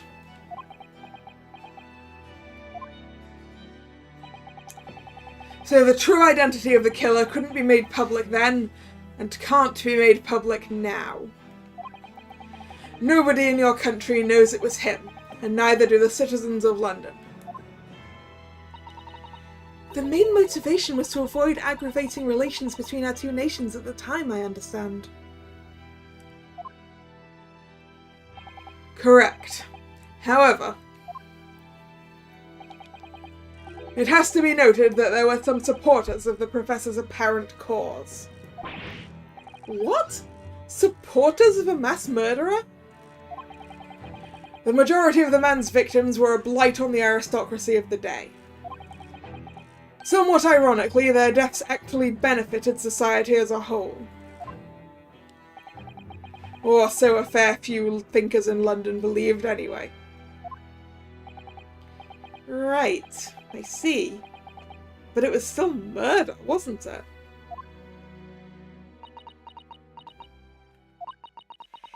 It seems very similar, doesn't it? What, to the Reaper? To the idea of the Reaper of the Bailey. I was right.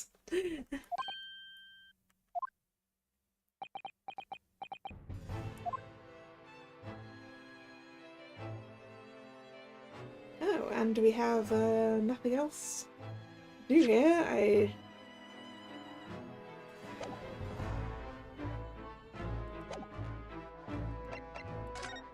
What if I present the Red-Headed League article? Hey, Lord Strongheart. Can I show you this, Lord Strongheart? I'm the Lord Chief Justice. I'm not here to offer advice about evidence. Oh. Especially when the evidence in question is so dull. Ah, so that's the real reason. Okay, he doesn't want to see that.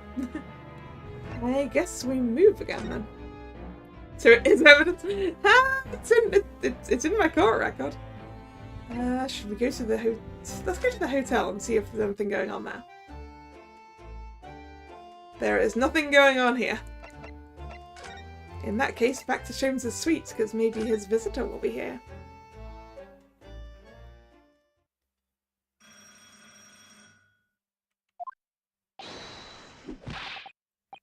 Aha! Here is my guest now. My latest client, with money to spend. Oh, I do hope it's an exciting case, Hurley. Remember, Iris, we are at present gripped by the greatest problem known to man. I must be willing to accept any case, no matter how unstimulating. Save locating a runaway, of course. Which is probably what it's going to end up being. Don't spare anyone's feelings, will you? Oh dear, I'm afraid that Hurley can lack a little tact. Especially just before the rent is due.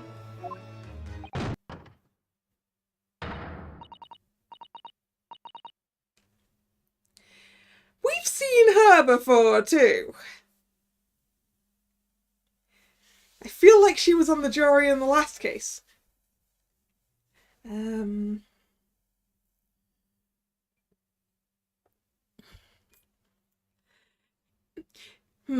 Okay, what can... I don't remember what voice I gave her last time. Mr. Sholmes! Mr. Herlock Sholmes! Oh, no, please! Oh, please! No, I think she needs to be posher than that. Please find my husband! He's run away! Of course it was going to be a runaway one.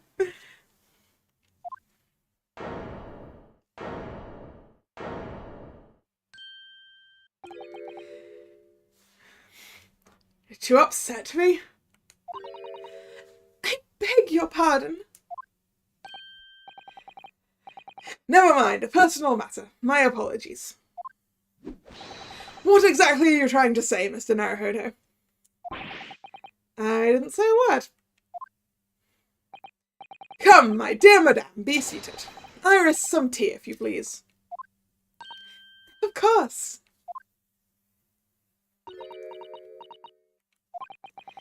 What's the matter, Miss Susato? Oh, it's just that gentlewoman. I feel sure I've seen her somewhere before. Very recently. Yes, now you come to mention it.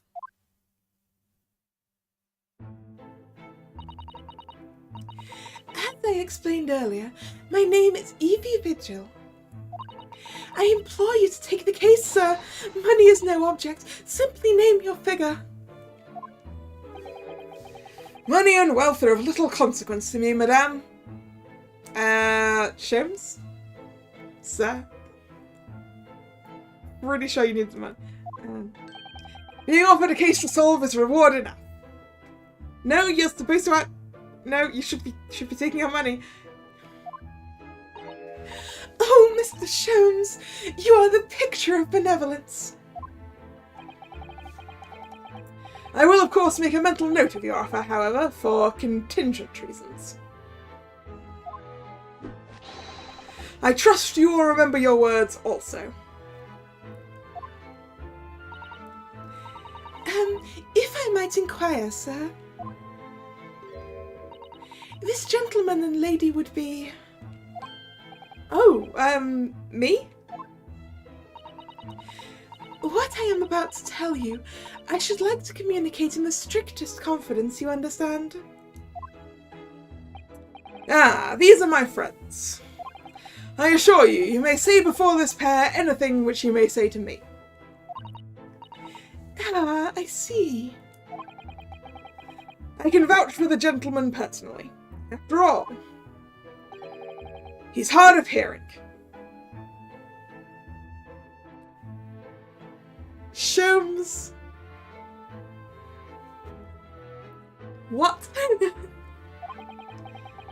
Why did I ever get my hopes up?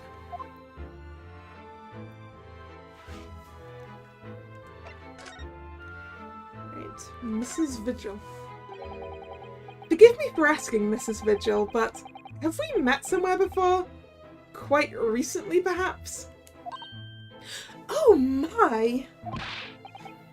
Sure, my dear fellow, what is your intention? Ever vigilant? Yeah, maybe. Evie Vigil. Yeah, probably. I mean, most of the names in Ace Attorney are puns, right?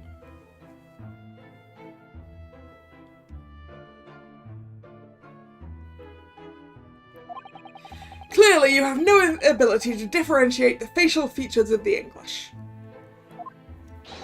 If you wish to invite the lady to tea, you must do so in a more gentlemanly fashion.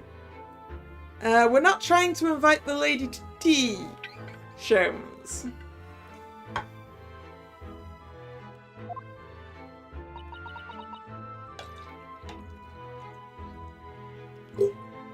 Is it possible that you're the nice young lawyer from the trial I attended last week?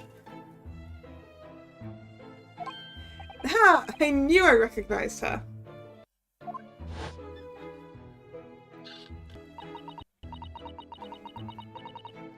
To have a man's fate in the palm of one's hand.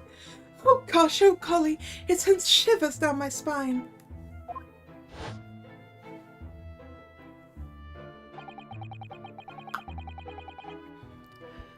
I didn't quite recognize her because she's acting so differently now. It must be very difficult for you as a lawyer. Being hard of hearing, I mean.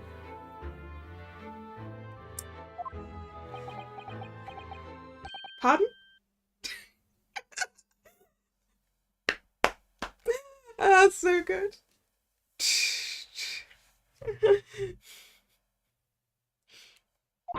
Oh dear, I'm so sorry.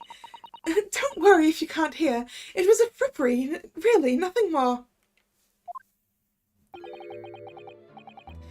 Now look what you've started, Mr. Sholmes. Thank you very much. I believe it would be prudent for you to sit quietly in the corner. Yes.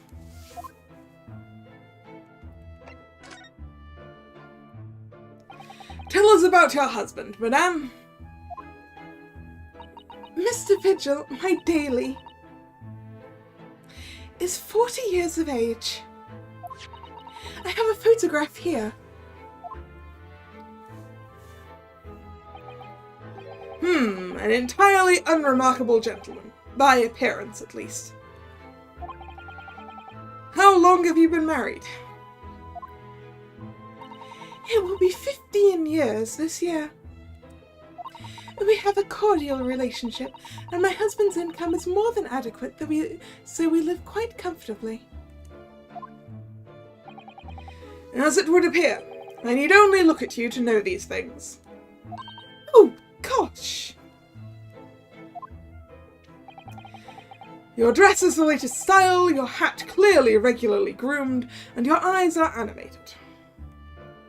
In short, you have no inkling as to why your husband might have disappeared. Correct? That's right. He's a kind man with a strong sense of loyalty, and he rather dotes on me.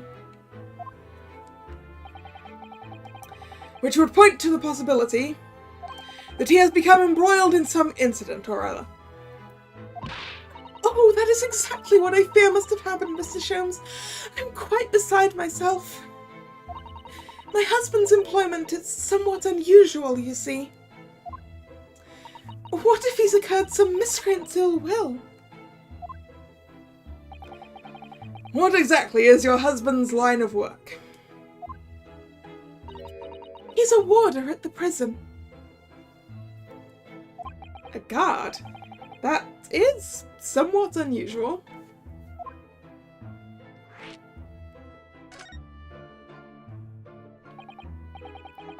So, your husband is a prison warder. That's right, yes. Well, in actual fact, he's the chief warder. Ooh, fancy. Indeed, I see. Well, chief prison warder certainly qualifies as something of a specialist occupation.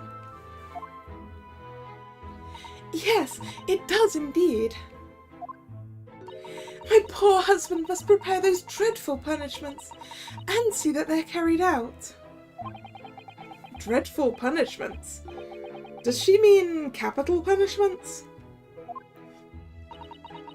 And at such times, he must occasionally spend a night or two in the prison dormitory. But for that extra responsibility, he is remunerated more handsomely than the other warders. Of course, we make no mention of my husband's work to the neighbours. Of course. Yes, I believe your prudence is justified. Tell me, at what prison is your husband engaged? Berkeley Prison, Mr. Sholmes. Is that the one that the professor was at? Really? Berkeley? Oh, a fine establishment. If I'm not mistaken, there is a large cemetery just behind it. Yes, that's correct. Lowgate Cemetery.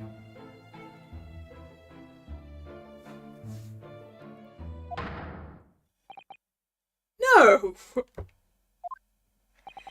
Lowgate Cemetery? The very place we were discussing in court? So many of these jurors have conflicts of interest, you know, it seems.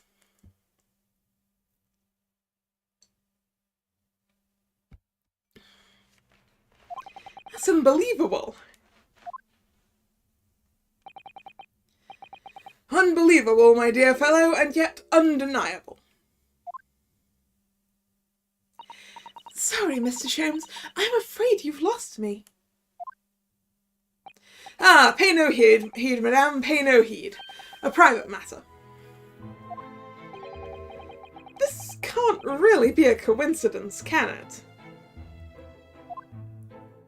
There's no such thing as coincidence in Ace Attorney. So, to the matter of your husband's disappearance. When did you realise he was missing? Please try not to laugh. It was yesterday. I'm sorry? Yesterday? That really is recent. Laughably so.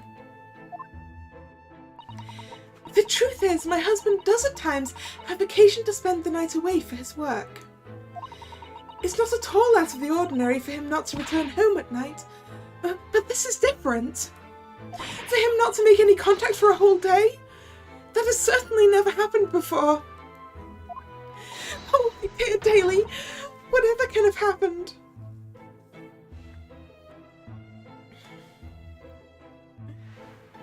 Also, daily vigil is definitely a bad.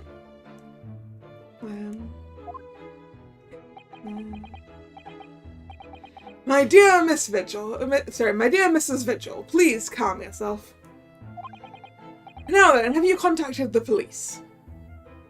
Why, naturally, but sadly, they don't consider it a missing person case until they've been missing a certain amount of time, right? They refuse to listen to my pleas, as my husband has only been missing for 1 day. I was asked to wait patiently at home. In truth, Mrs. Vigil, I concur with the police. However, let us not be hasty. I see no reason why we should not engage my deductive powers to track your husband down anyway. Oh, thank you, Mr. Sholmes. And furthermore, let me assure you, a chance to solve the greatest problem known to man for another month has no bearing on my decision. I seek only to put a sweet smile on another Londoner's face. That is really all there is to it. You have my eternal gratitude. I shall pay any sum you care to mention. You seek only to put this sweet's rent in your landlady's purse. That's all there is to it.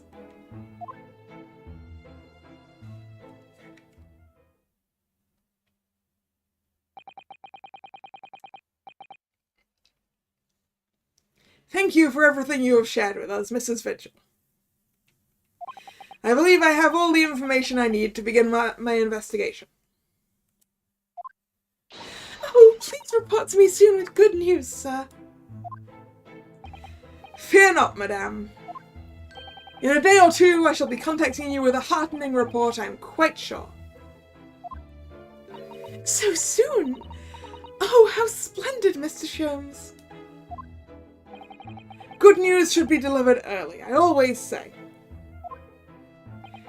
If you would be so kind as to leave the photograph of your husband in my possession. photograph of Mr. Vigil has been entered into the court record. Photographic print received from Mrs. Vigil in order to aid with locating her missing husband. He appears to have no particularly distinctive facial features. Is he going to be the dead person in this case? Thank you. Now allow me to show you the door. I can't thank you enough, Mr. Sholmes. You've been simply marvellous.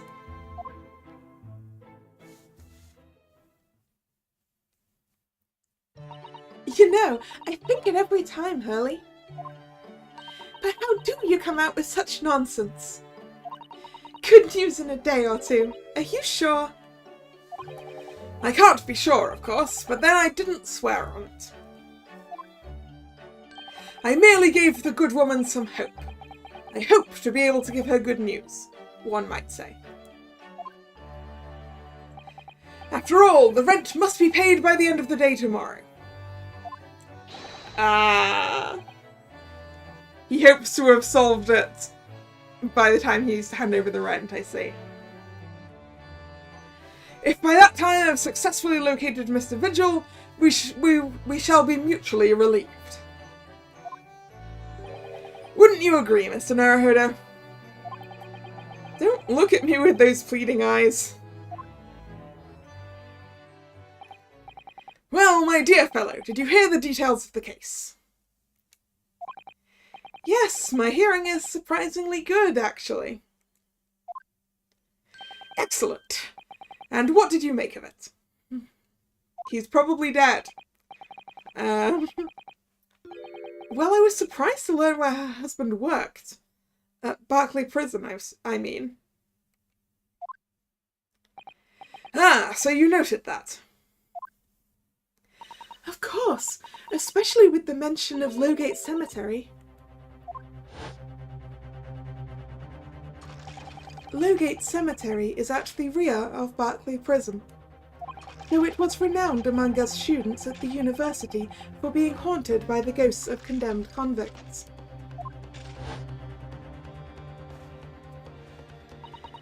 Berkeley Prison is where that notorious man was incarcerated. The professor. And now a warder from the prison has mysteriously disappeared, it would seem. It's all very peculiar. Indeed. But nothing you can't handle, I'm quite certain, Mr. Naruhodo. Mr. Sholmes? This is your case, not mine. Don't try to put it on me. Sorry? Run along to the prison and see what you can glean, would you? It's the prison governor you want. No doubt the man is equally worried. But aren't you going to go yourself? Surely you needn't ask. I can't possibly be seen out with this hair.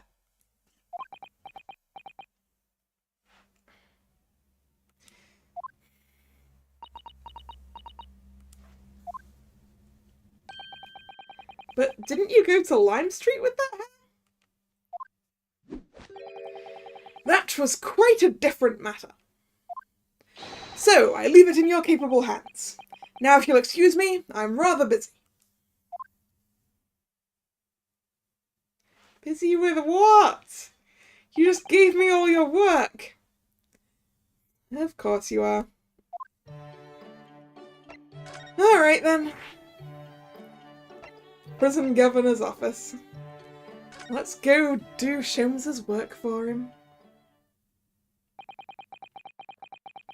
Berkeley Prison is on the outskirts of London, backing onto a lonely burial ground. Its four high outer walls loomed quietly before us in the fog. Having requested a meeting, we were shown to the governor's office in the watchtower.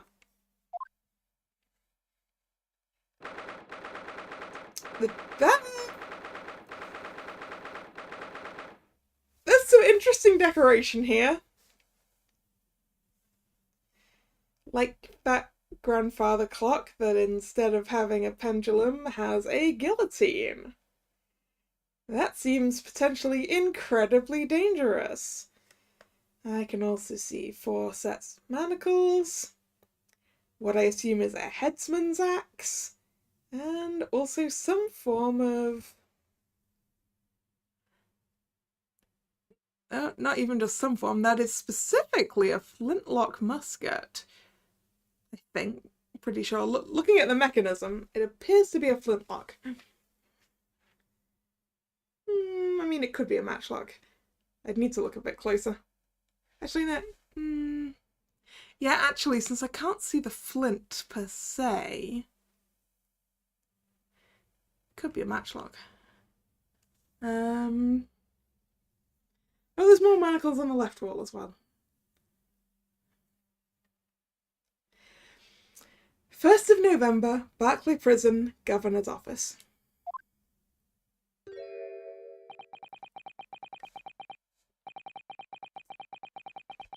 Oh, okay, we gotta do Scottish.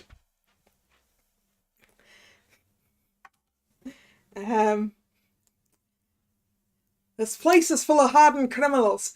I cannot remember the last time a civilian was doing here. Welcome back, Nick.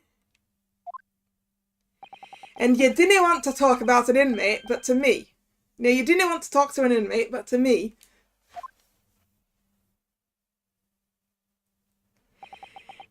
Do you ken who I am? I'm the governor, barricading him. Yeah, just in time for the Scottish accent. Oh, yes, it's a pleasure. I'm Ryunosuke Naruhodo, defense lawyer. And an Easterner, I see. Does that mean... Yes, I'm a visiting student of law from the Empire of Japan. Japan? Did you say Japan? Yes. Well, there's no any of your kind here, laddie. Maybe you should try the prison next door, eh? Also, I do hope that isn't a real bird over there at the back. That seems like a rather small bird cage for what looks like a toucan. I didn't notice another prison next door, sir. Anyway, we came to ask you some questions about... I didn't like to be so direct, but... I've no intention of speaking with the likes of you suspicious-looking Easterners. Now get out of my hair. So, as soon as he finds out we're from Japan, he reacts like this. That's probably because the professor was incarcerated here. That surely means... I think it's because of the professor case. You think so too? 10 years ago, Genshin Asogi, also known as the Professor, was incarcerated at this prison. And then, after his execution, he apparently re-emerged from his grave in the cemetery behind the prison. Aye, I might have known! You're sniffing around about that case, aren't you? You're agents, eh? Part of the Professor's great web, no doubt. No, not at all. We're just... Get gone with you, before I punch your lights out! We're going! Clearly the ghost of that killer still haunts this place. We're not going to get anywhere here. Unless we can somehow prove to this man that there's nothing suspicious about us. Ooh, I have an idea. Maybe we could present our armband. Governor Caden. What are you thinking, Miss Susato? Also, yeah, isn't this the Scottish guy that her dad was talking about? I feel sure that name came up in conversation recently somewhere.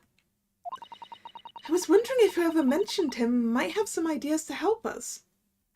You noticed the clock, did you, Nick? Yeah. It seems potentially rather dangerous.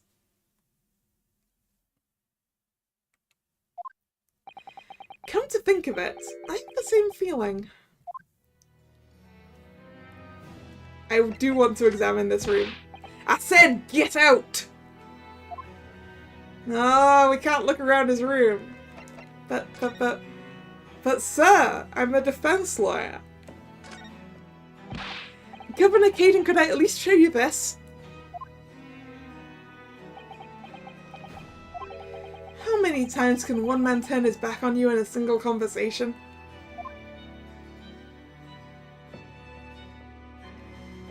Alright. Actually, wait, what if we present the picture of the dude? Maybe you'll look at this. No. He's not gonna look at anything until we go and talk to Professor Mikitoba again, I guess. Grand Waterloo Hotel. Ah, Professor!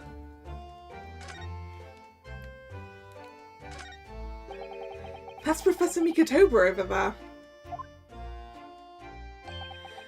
Ah, hello you two. I was just taking a moment to catch up on the world now that I'm unpacked.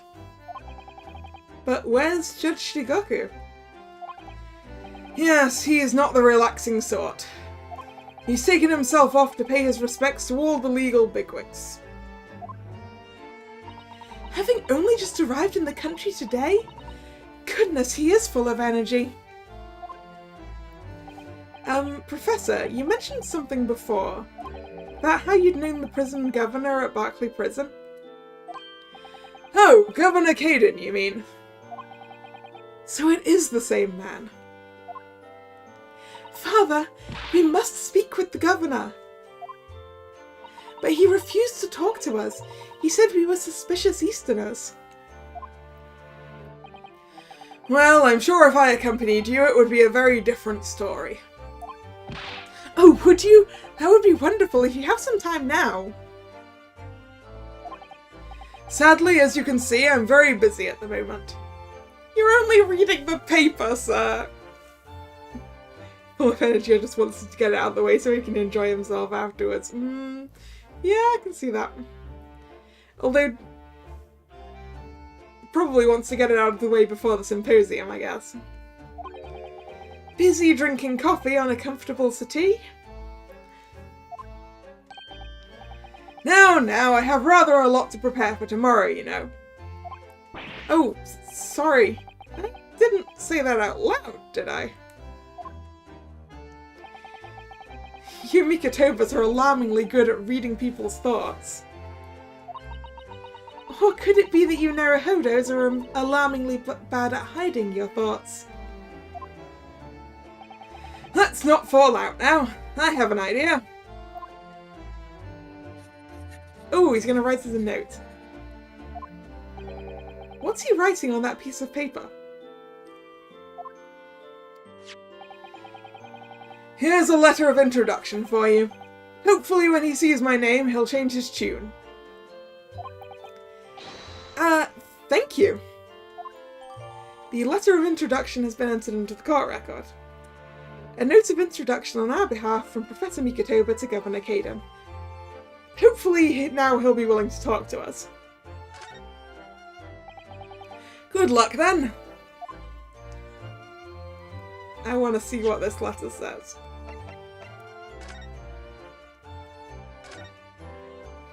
Professor Mikitoba has wonderful handwriting, doesn't he? I can't read it.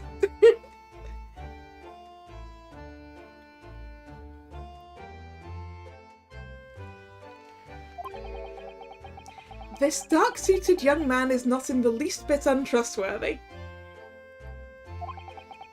Is it just me, or does that make me sound extremely untrustworthy? I do wish he'd at least called you a nice young man. I'm really not sure that would help. Oh. What's on the back here? Oh, it looks like this is some sort of steamship ticket. The SS Grouse, First Class Cabin 001.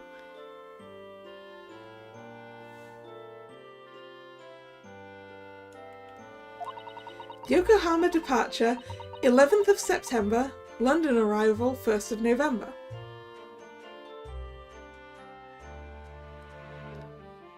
I can see where the departure date is. I can't see where on here the arrival date is.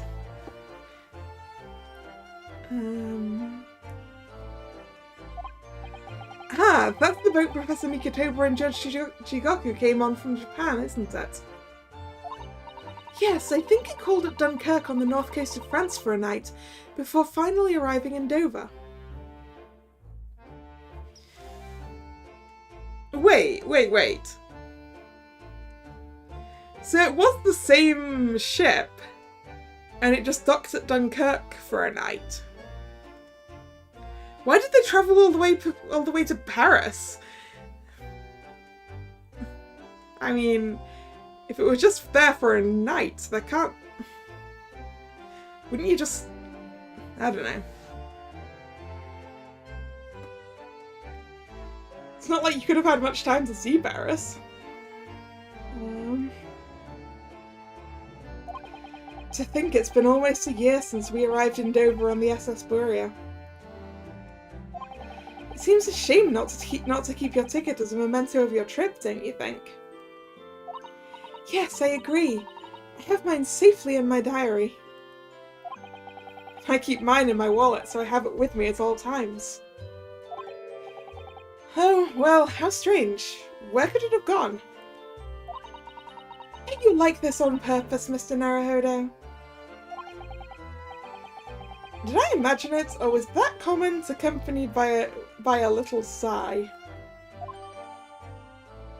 The details of Wasserman's introduction have been updated in the court record. It's written on the back of a ticket for passage on a steamship. Okay, let's go show the governor this definitely helpful letter.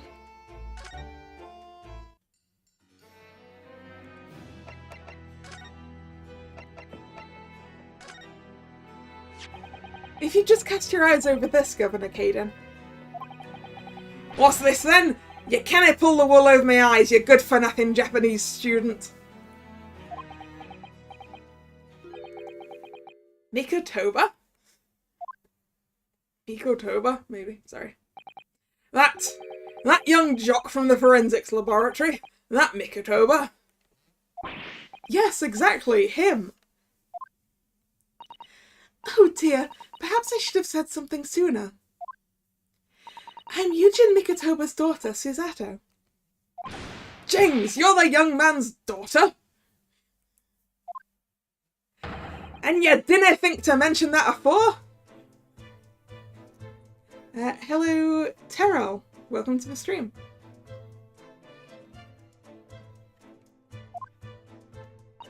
I do apologise. Aye, well, you best take a seat then. Can I offer you a cup of tea, perhaps?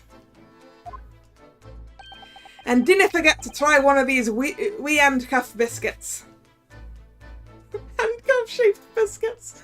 And also look at the size of that teacup in his hands.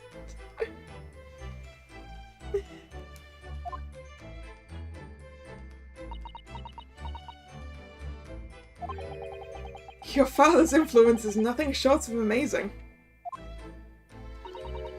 I'm bitterly regretting not announcing who I was from the outset now.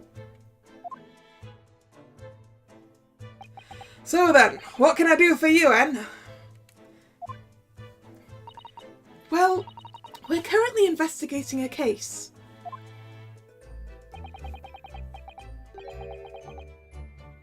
It's one of your warders, you see. He's gone missing. Missing? That's right. It's surely been reported to you as well, being the prison governor. This is when either he doesn't know anything about it, he knows more about it than us, or the guy doesn't even work here. I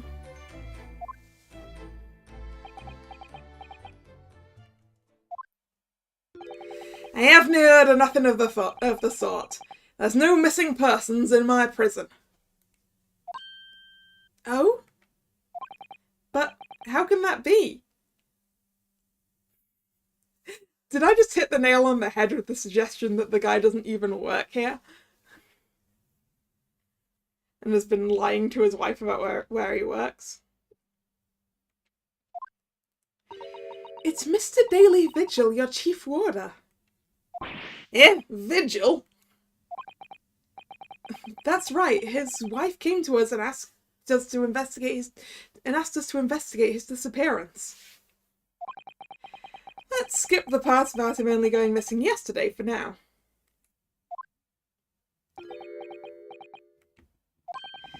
Clearly that means something to him. Would you be so kind as to tell us what you know, sir? Aye, of course.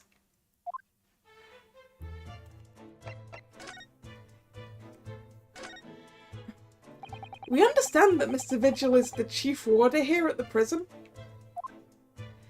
Aye, that he was. Ah, he's quit, hasn't he, or something? Strong sense of responsibility and dedicated to the job, no doubt about it. He was a fine warder. Sorry, did you say he was? Aye, he doesn't work here anymore. He left the job. Oh my! When was this exactly?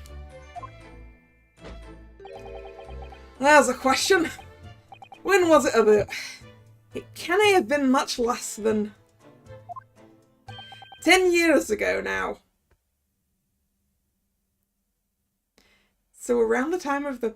Wow, yep, this guy's been lying to his wife. What? 10 years ago? He stopped working here 10 years ago? Aye, as I mind it. D'ye ken, I haven't heard of the fella's name in all that time. That's a worry if he's gone missing, though. But when Mrs. Vigil made no mention of it... Sorry, but Mrs. Vigil made no mention of it. I think perhaps, Mr. Naruhodo, that his wife simply doesn't know. I think she's unaware that he no longer works here. Governor Caden, can you tell us what happened? Why did Mr. Vigil give up his job here? Oh, it has to be related to the professor, right? That's important, is it? Probably. Yes, I believe it may be. What are you thinking, Mr. Naruhodo? I can't help wondering, given that it was 10 years ago.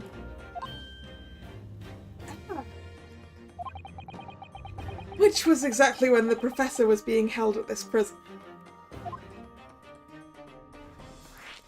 10 years ago. Yeah, what kind of job is Mr. Vigil doing these days that's bringing home a decent amount of money then? So Mr. Vigil actually resigned from the position of Chief Warder 10 years ago, you're telling us? What happened to make him leave the job?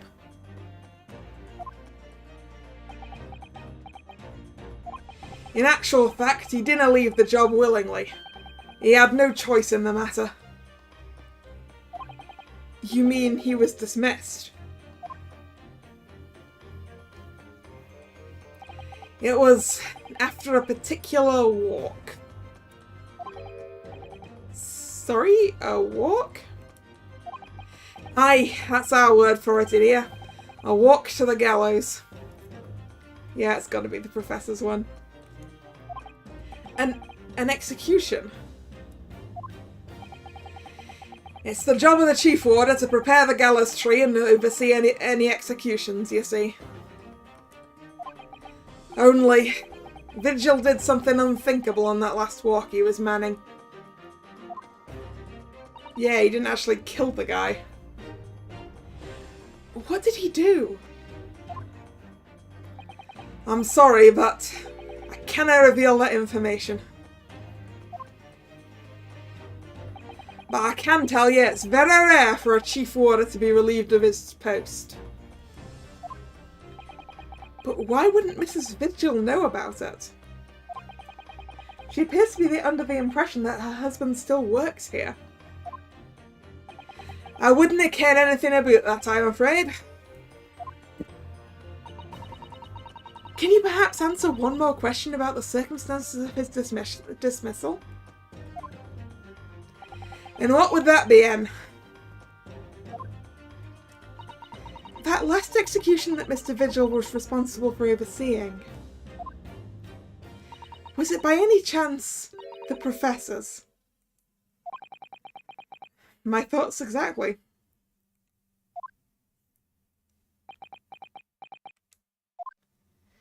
I'm sorry, I really am. But I'm not at liberty to answer that.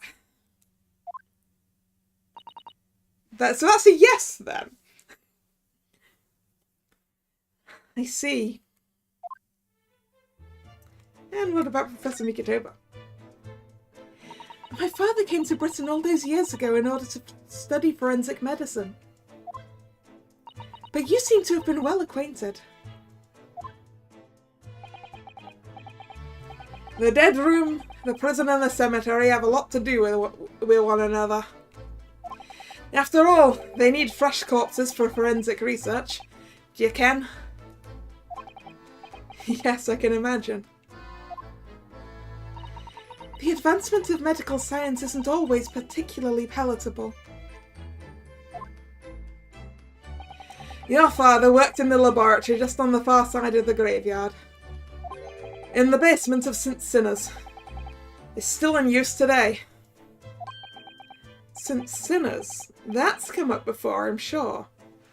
With Scythe, right? Yes, that's right. We've been there. Mikotoba and I after used to ride in a carriage together and negotiate terms. For more fresh material, I suppose.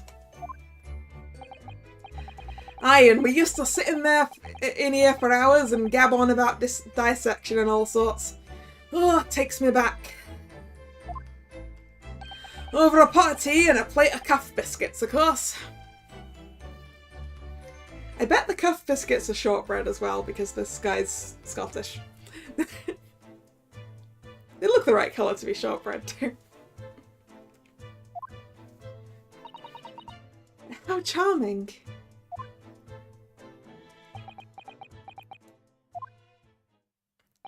He was a good fella, your father. Reliable and dead set on his work. But I'm afraid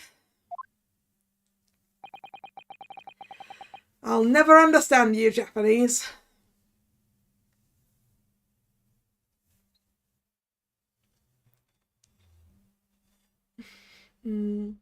Biscuits are good.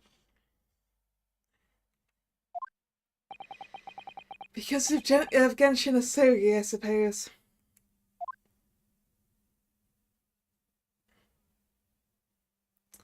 Well,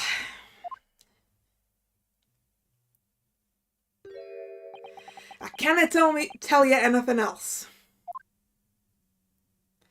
Thank you so much for your time, Governor. Oh, one moment before you're away, Anne.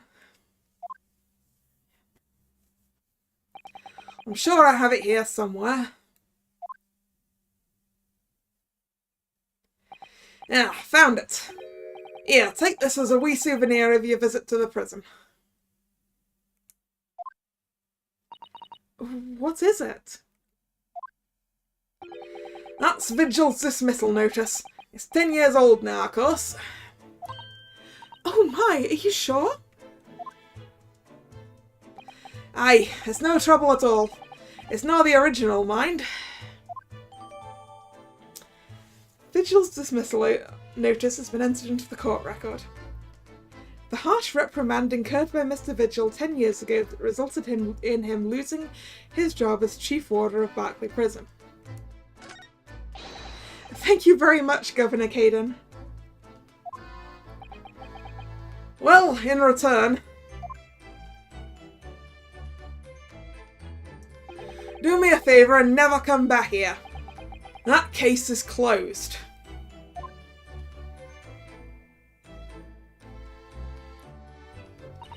Well, I think we ought to return to Baker Street for the time being. Yes, I agree. We need to report back to Mr. Sholmes with what we found out about Mr. Vigil. Oh, I'm dropping frames, am I?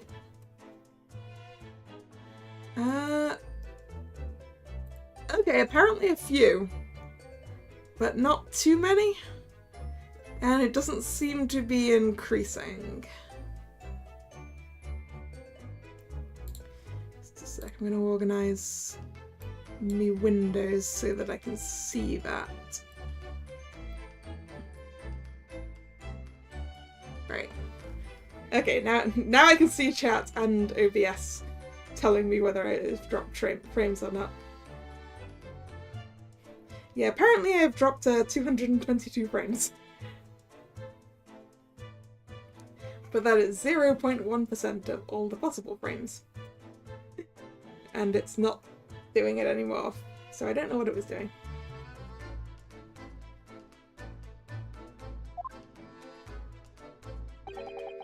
What will he tell Mrs. Vigil, I wonder?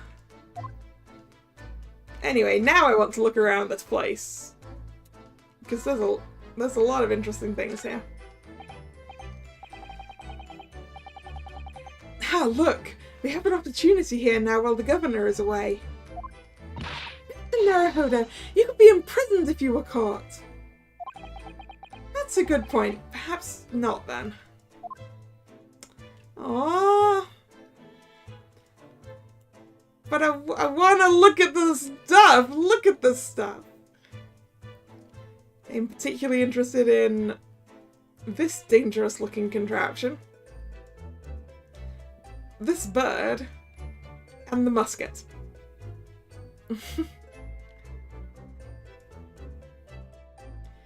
But I guess I'm not allowed to look around now.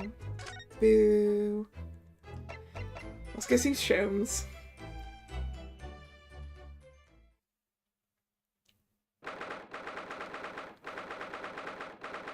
1st of November, Sholmes' suite. Only the musket, not the axe. Well, the axe is fairly obvious what it is. The musket, without getting a closer look, I can't tell what kind it is. My first instinct was flintlock, but I'm not sure. I think it might be matchlock. I don't think it's a wheel lock, but I kind of wanted a confirmation.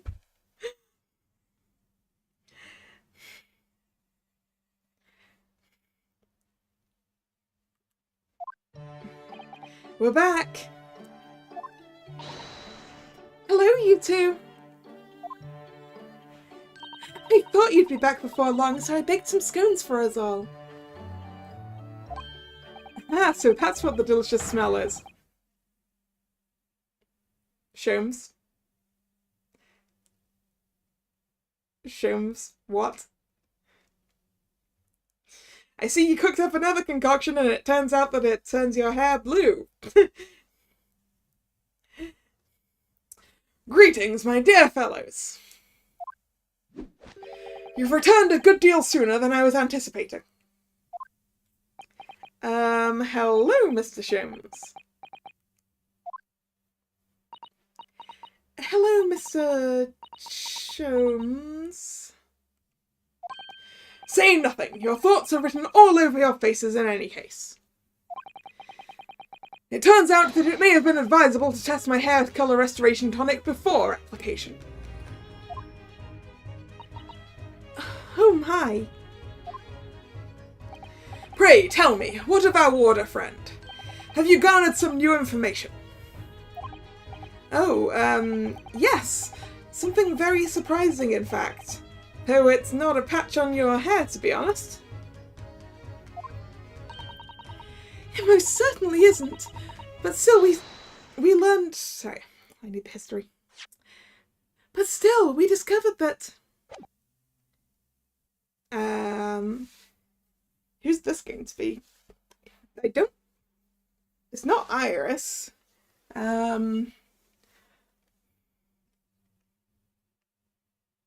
Maybe it's Inspector Gregson. Sholmes! No, it's Gina. Sholmes! Drop everything, Sholmes. This is more important. Gina? I can't Adam and Eve it.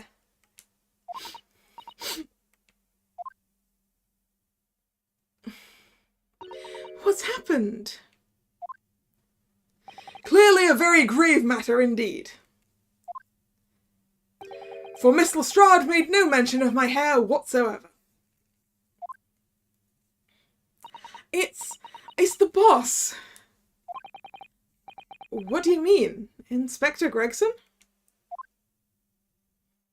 Oh, Gina!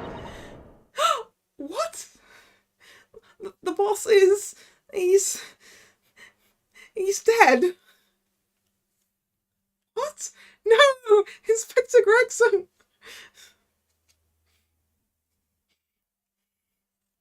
We'll never see his fish and chips again. What? They just found his body, shot with a pistol. What? But Inspector Gregson? He was murdered.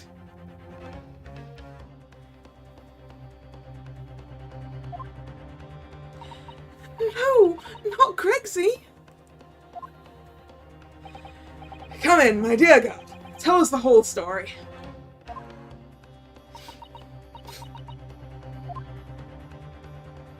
No, Gina. Are you serious, Gina? Inspector Gregson was... He was really shot? I don't know much about what happened myself yet. And I'm still there, investigating the scene. Where did this take place? A little rented room in a building full of flats on Fresno Street. The outskirts of town, nowhere near his home. He was perhaps investigating a case then. Thing is, no one at the yard knows nothing about no case around there. Oh, how strange. The boss was...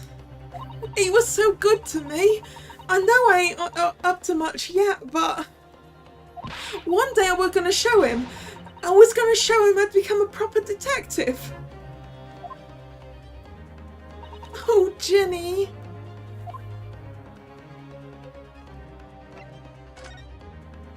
So, who did this? Do you have any idea who the culprit is? They got him already. Already?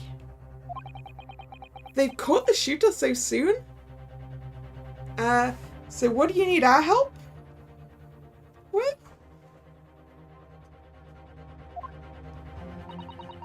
A witness reported something was going on and the boys got straight down there and took care of him. Yeah, if Vigil isn't... Yeah, I was thinking, like, if Vigil isn't our, victim, he's probably going to be a culprit. Or our accused, sorry. Who? What awful person did this?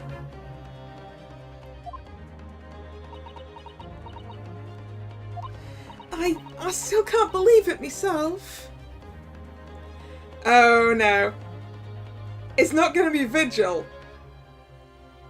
that they've caught, is it? Because it's clearly it's got to be someone that Gina knows, if she can't believe it. Is it Kazuma? Have the tables turned and are we defending Kazuma this time?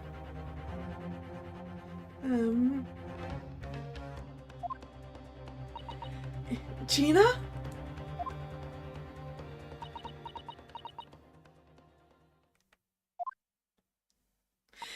It was the Reaper. Wait, what? Are we defending Lord Van Zeeks?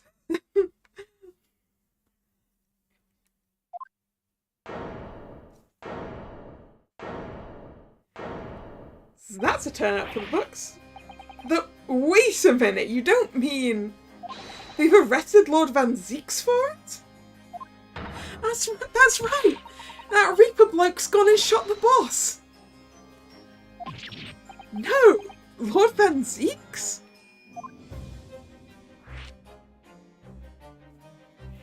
If we're defending Lord Van Zeeks, does that mean that the prosecutor's going to be Kazuma? No, he's not a proper prosecutor yet.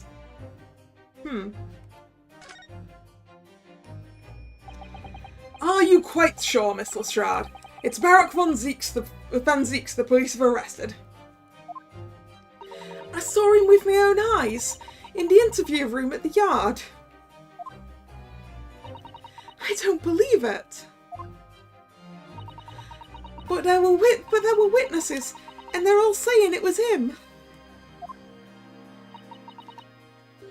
So you mean there were actually multiple witnesses?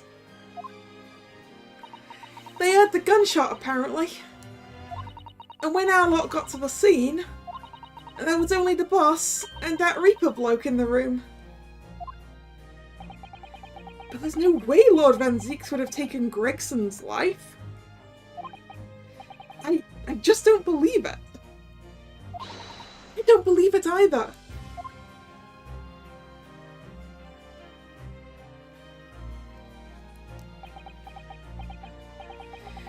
Thank you for informing us, Miss Lestrade. This really is the most terrible news. I'm dreadfully sorry. What are you saying sorry for? You didn't do nothing.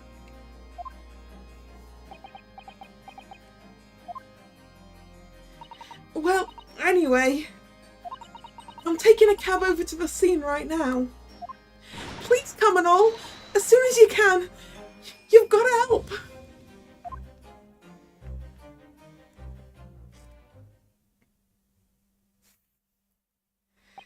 It's a detective's job to appear wherever some sinister plot is unfolded. Little wonder we all look haggard. Sometimes these things are almost too much for the nerves. Mr. Sholmes. What use is there in being a great detective if I fail to see something like this coming, How could I let this happen to Gregson? To Gregson!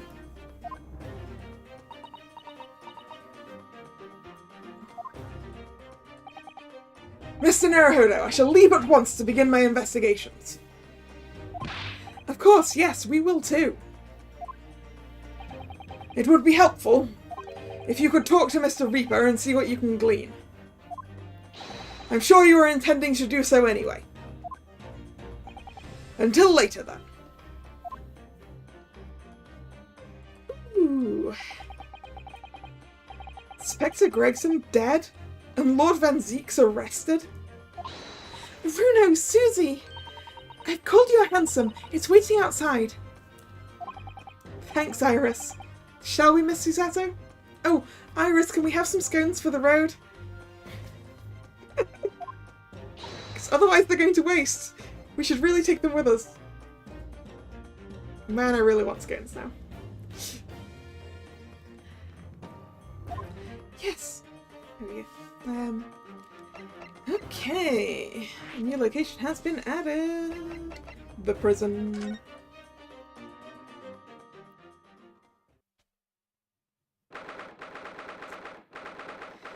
First of November, local prison, cell 1. There he is, Lord Van Zeeks behind bars. So it's true, he really was arrested. He's sitting with his back to the wall reading something. I don't think he's noticed us. Lord Van Zeeks.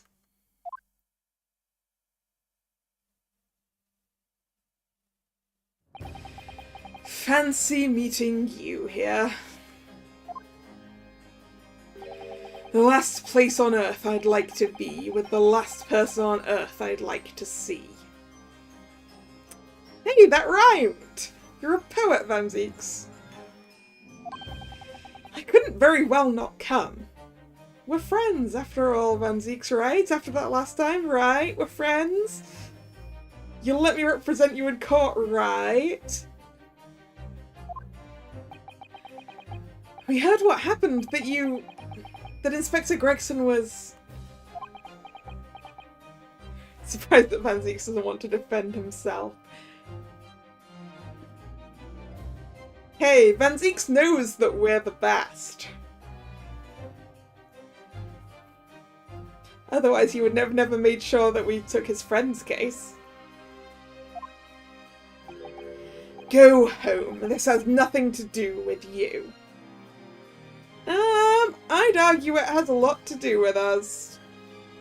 Inspector Gregson was our friend, you're our friend. But...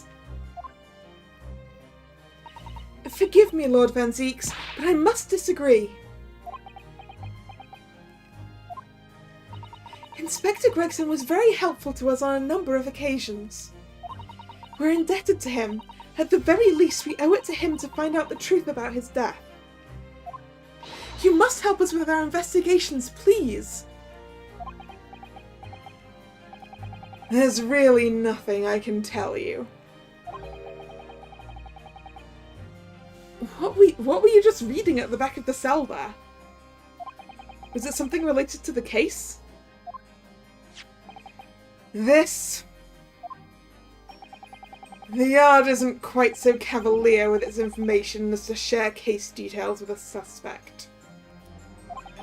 This is a letter from an old acquaintance. Oh, who might that be? Someone you know, as it happens. Albert Harebrain. Oh, what's up with the scientist? Is he okay? I assume he must be okay if he's sending you letters. Of course, yes, I keep forgetting they went to the same university. And I would like to read my correspondence in peace. So let's get this over with, shall we? What is it that you want to know? Strange. I mean, let's face it, Lord Van Zieks never minces his words. But they seem to have less bite than usual, somehow.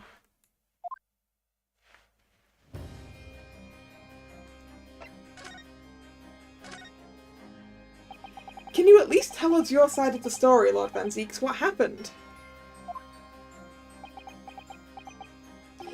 How much do you already know?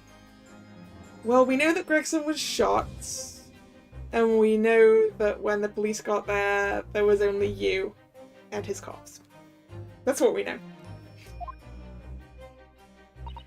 We know that the inspector was shot dead in a small rented room on Fresno Street. And that you were found there by the police when they arrived on the scene and immediately arrested. We were told that there was no one else in the room and that some witnesses heard the gunshot. Then you're well informed. And there's really nothing I can add. The truth is, I don't know what happened myself. But the gunshot, obviously you didn't fire the gun, did you? I'm not in the habit of shooting the people I work alongside.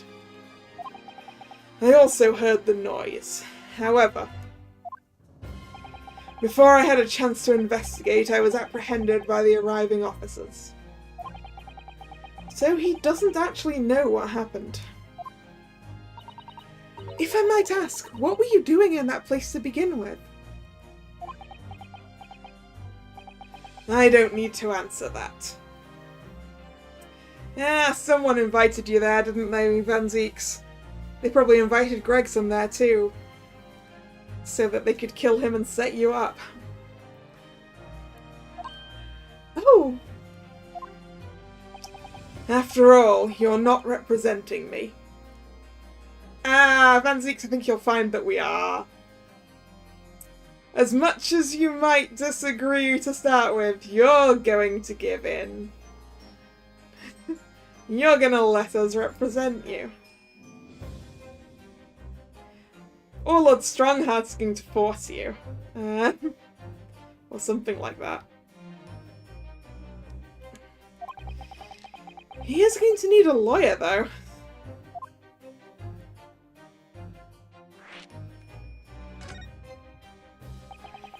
Who is going to be representing you in court, Lord Van Zieks? Anyone other than you, I should imagine. Would I be right in assuming that you have no representation as yet? Defense lawyers shy away from any trial involving the Reaper, as I'm sure you know. Yeah, I mean, aside from us!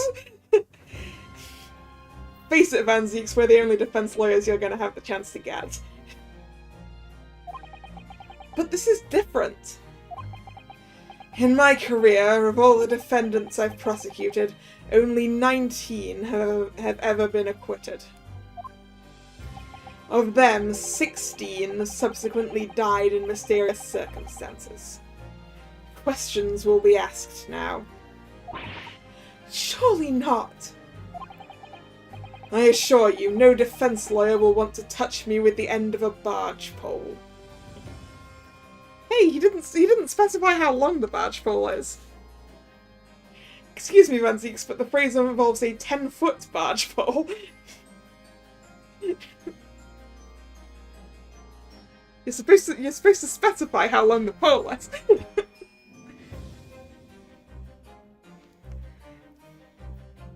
But no defense lawyer will want to touch me with the end of a barge pole. Excuse me, defense lawyer right here. Willing to help. But you didn't actually have anything to do with those people's deaths. Maybe Van Zieks wants a... yeah, maybe he wants a longer barge pole.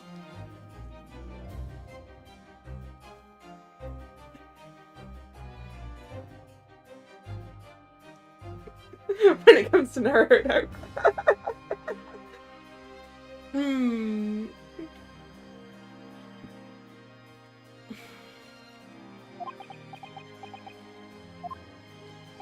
It's been 10 years now that I've been known as the Reaper of the Bailey. Wow. Believe me, nobody wants to know the true identity of this killer more than I. However, it seems things may come to a head before I have the chance to uncover the truth about that.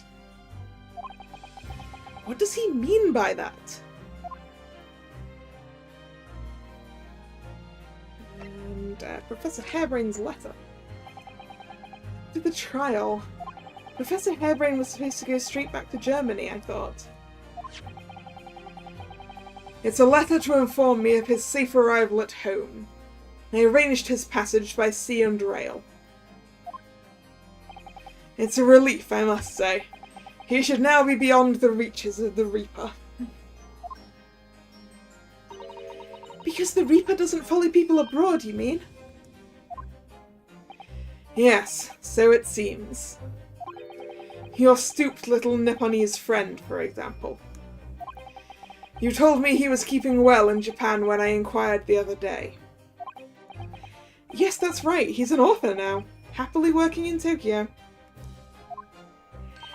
So Professor Harebrain is safely back in Germany now.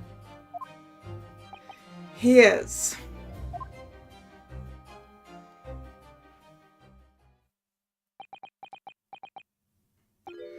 So, it appears our conversation has run dry.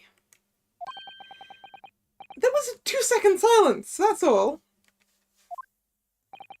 Well, in any event, if you'll excuse me now, I wouldn't like to detain you. I was wondering, Lord Van Zieks, if you'd like, I'd be happy to advocate for you.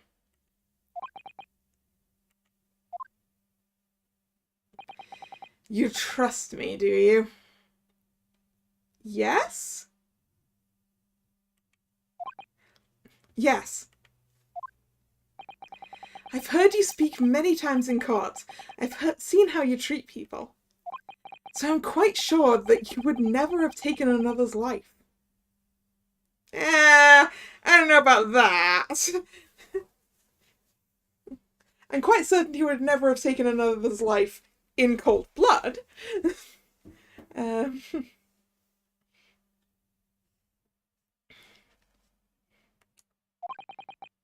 It's just, my feelings can't be used as evidence in a court of law, sadly.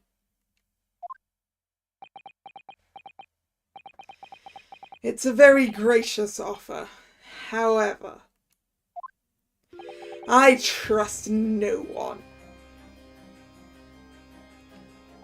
What? Not the police, not the judiciary, and not you Nipponese. Oh, I thought we got past that. Van Zieks, I thought we got past that.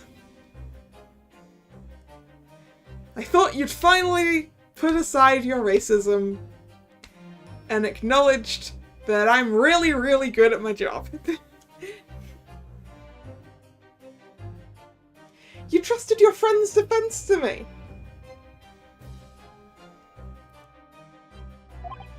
But please. I have no intention of engaging your services. Yeah, you'll come round. The chasm between us is just too wide and too deep, it seems. I'd appreciate it if you don't visit again. Then neither of us will waste any more time. Waste time? You're not doing anything! You're sat in a prison cell! Maybe he doesn't want to put us in harm's way. Yeah. There is that. But still. Je refuse.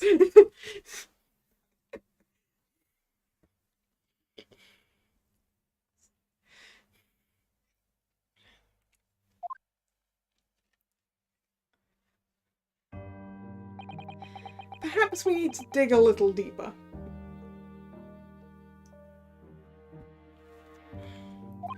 And find out more about Lord Van Zieks and what happened to Inspector Gregson. Right, let's go look at the crime scene.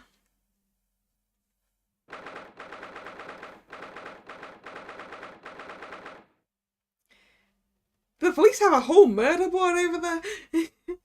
1st of November, room on Fresno Street.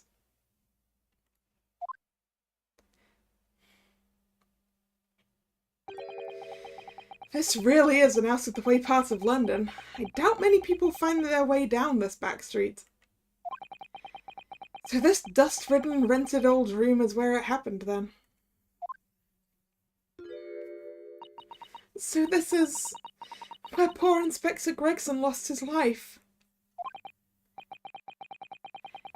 Yes, and the police are already hard at work investigating, it seems. I don't see Mr. Sholmes anywhere, though. Perhaps his investigations have taken him elsewhere. Oi! What do you think you're doing there? What do you think you're doing there? Every one of them drawers has got to be taken right out so you can look underneath and all. I want the space above the ceiling checked, and don't forget to look inside the chimney stack too. Blimey, ain't you lot ever gone over a house looking for dough when the owners are out of town? Probably not, Gina. Gina's obviously got some unique investigative techniques that she wants everyone to adopt. Oh, so you've turned up at last. Mind you, I ain't been here long myself. Hello again, Gina. Sholmes has only just left. You're lucky you missed that. He went prancing about in here, pointing at stuff and flicking at this, and flicking that out of his, and then just scarpered. Oh, he's finished investigating already, you mean? Yeah, he didn't stop to say nothing to no one, not even me. Gina, would you mind if we investigated too? Listen, Otto. You're a lawyer, right? Yes, why? Please don't make me have to go and get Van Zieks to sign the representation papers before you'll let me do this, Gina. Well, you're not thinking of trying to help that Reaper bloke, are you? Yes? Oh. Poor Gina. She's never going to forget, is she? That trial will haunt her forever. Gina, if you don't mind me saying, if Lord Van Zieks really is responsible for this crime, he will be duly and fairly judged in court.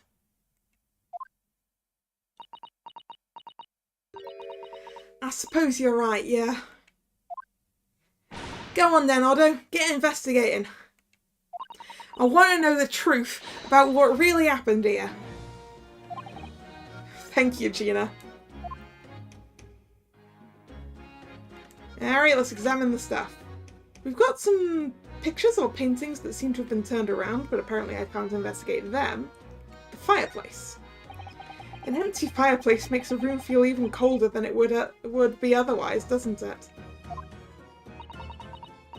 It's thick with dust, look. I think it would be fair to say it hasn't been used in a very long time. In other words, whoever lived in this room must have been extremely hardy in cold weather. Or nobody lived here at all and merely visited when the occasion arose. I wouldn't like to say which is more likely. No, that's right. It's one or the other.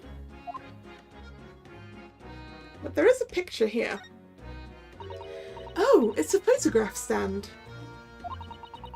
I suppose it must be a picture of one of Inspector Gregson's family members.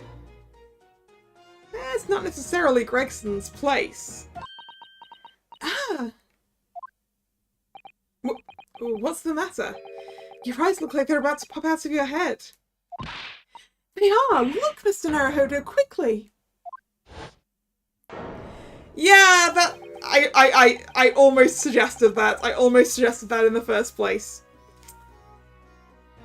It's Mrs. Vigil. Which means that this room here belongs to Mr. Vigil. Which means he was probably involved. Why do I feel like this woman is familiar somehow? Oh, she's familiar! We met her only this morning! Yeah! It's Mrs. Vigil! This makes no sense! Why would there be a picture of Mrs. Vigil in here? Because there's no such thing as coincidence in Ace Attorney. And if we have a separate case, it's clearly not different.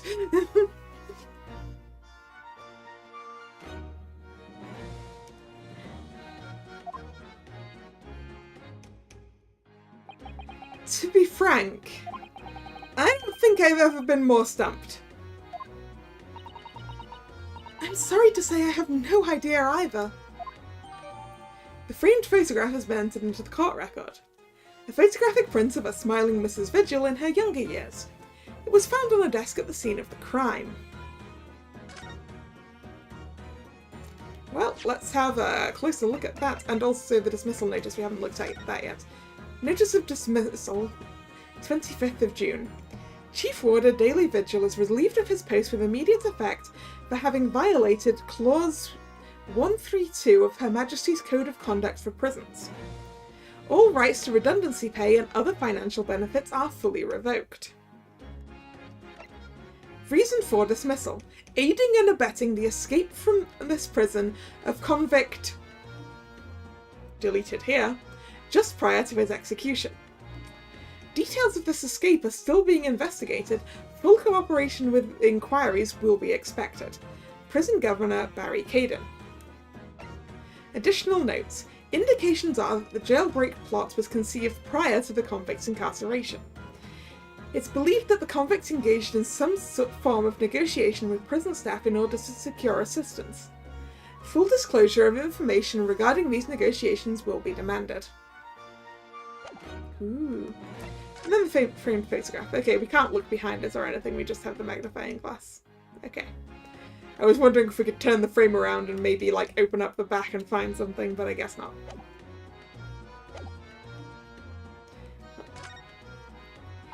This looks like some sort of notice board or something. And it's absolutely covered in scraps of paper. Oh, Mr. Naruhodo, look! This, you mean? It's an autopsy report, isn't it? These are case notes here, and details of prison inmates.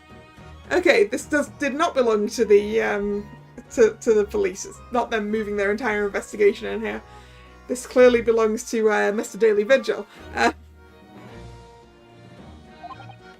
Yes, in fact, they're all the sorts of documents that only a detective could normally acquire. What on earth went on in this room? Some old newspaper cuttings. Ah, and this one here. Oh, yes, the advertisement, you mean? To the Red-Headed League. But why? What's that doing here? Because the person who rented this place needed ways to get money because he got dismissed from his job. Whoever occupied this room was clearly interested in it for some reason.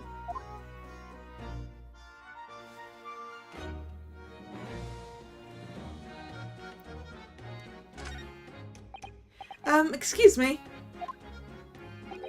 Oh, Inspector. Sir.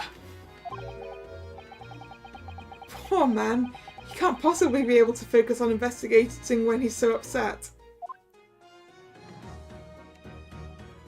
Okay, looks like we can't look inside the desk.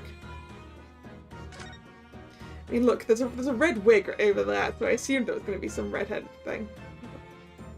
A gun. Is that a little police doll? Oh, what's this?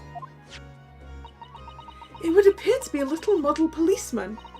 It's rather charming, isn't it, in a way? Seeing as it's on the floor here, do you think it belonged to Inspector Gregson? It's a little hard to imagine Lord Van Zeeks playing with something like this. It's only about 8 centimeters tall. It could have fallen out of someone's pocket, I suppose. I think we should record it as evidence, just in case. Yes, I agree. It is rather delightful after all. The policeman figure has been entered into the court record. A small and rather endearing model of a British policeman found at the scene of the crime on Fresno Street. I wish to examine it. Ah, look at it. Someone put a lot of work into this.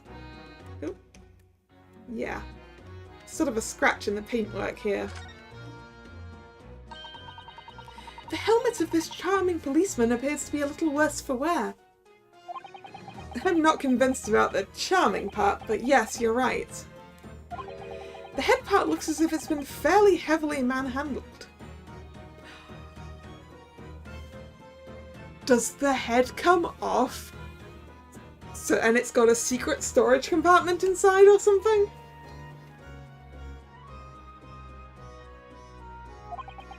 Almost as if someone has enjoyed twisting it around and around for fun.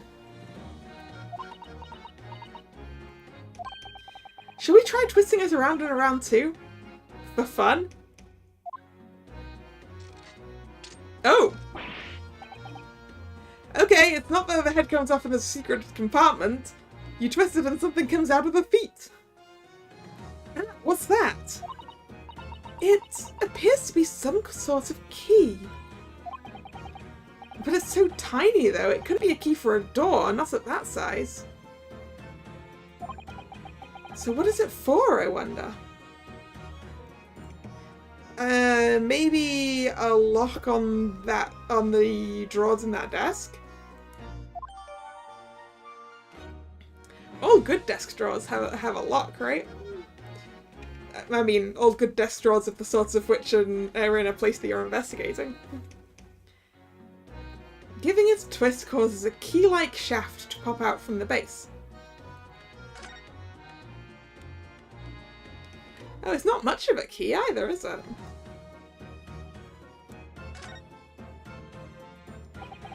This looks like some sort of key. Yes, it does. A very tiny and simple key.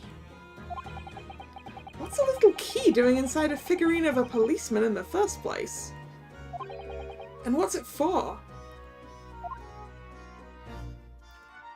Yeah, what's it for?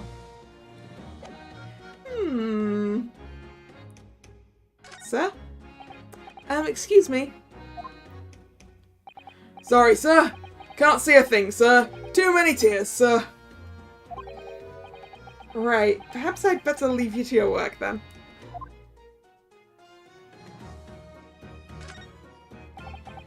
Ever since we came in here, I can't take my eyes off this thing. Ooh, funnily enough, neither can I. It's a hairpiece, isn't it? It is! It is! A bright red hairpiece! And I suppose the fact it's right next to where the body was found means we have to accept that Inspector Gregson wore wigs, doesn't it? And in such a flame-coloured red, too. Yes, that's a colour we've come across very recently elsewhere, isn't it? Exactly! This is a vital clue, I'm sure of it! The red hairpiece has been entered into the court record. A flame-red wig found at the scene of the crime on Fresno Street. Presumably it belonged to Inspector Gregson. I mean, it could have belonged to whoever killed him. Court record. The hairpiece. Da-da-dun. Oh, that's not a very good wig. Although I suppose this is a long time in the past, and it's not, I guess maybe they didn't.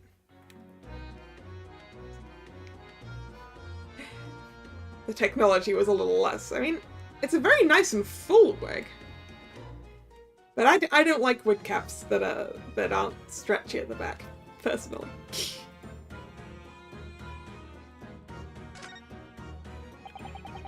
I've always wondered what the underside of a hairpiece looks like. That doesn't surprise me at all, Mr. Naruhodo. You always want to see what lies beneath, don't you? I'm not sure that's quite how I'd put it. You must have to use lots of bird lime to keep it in place on your head.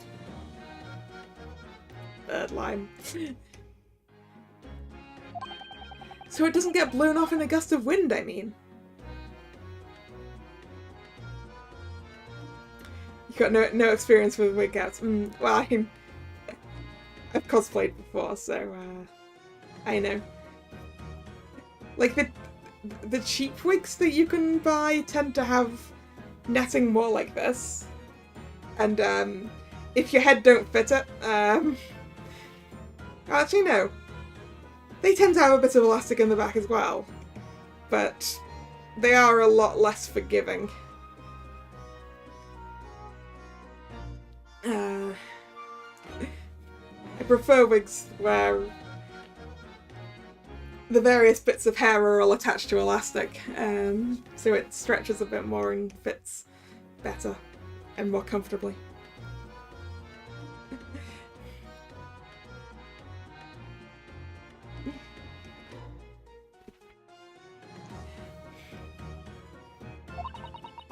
That might be a little inconvenient when you wanted to take it off again, don't you think?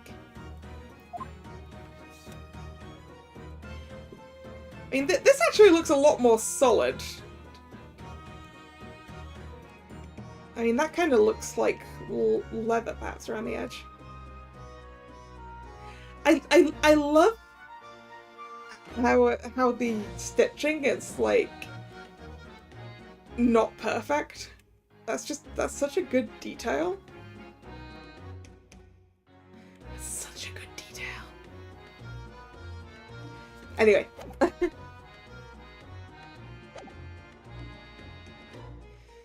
The chalk outline.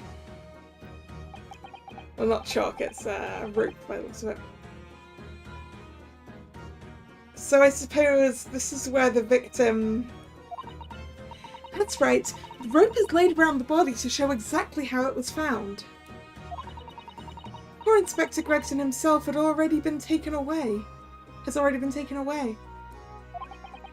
And would probably be under Dr. Scythe's scalpel by now, if not for what happened last week. From the shape of the rope, it looks like he curled up in a fetal position in lots of pain. It would appear that the inspector was curled up in a ball.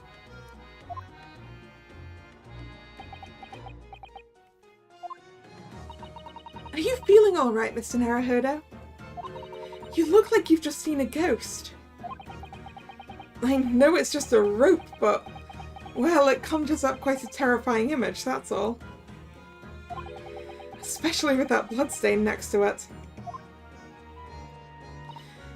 Oh, I do understand. In some ways, what we picture in our minds can be even worse than reality. Susato-san is so strong, though. She's taking this far better than I am. Candlestick. The top of one of the candles in this candle holder has been completely blown off. Yes, there's wax splattered on the wall behind, look!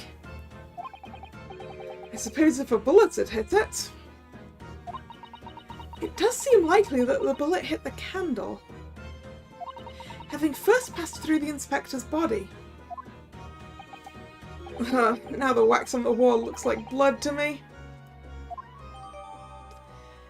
The candelabrum has been entered into the court record. A candelabrum from the wall of the room on Fresno Street where the inspector was found dead. The top of one of the candles appears to have been blown off. So if the bullet ended up here... Yeah, he was definitely shot from low down, wasn't he? Bullet trajectory-wise. Let's investigate. Ah, there are some black marks here, look. Yes, they look like some sort of scorch marks. So perhaps the bullet struck the candle here, do you think? It's only this one candle that's been cracked in half, it seems. Yes, I think you might be right. Firearms are rarely used by criminals in Japan, so I'm afraid I'm not particularly knowledgeable about them.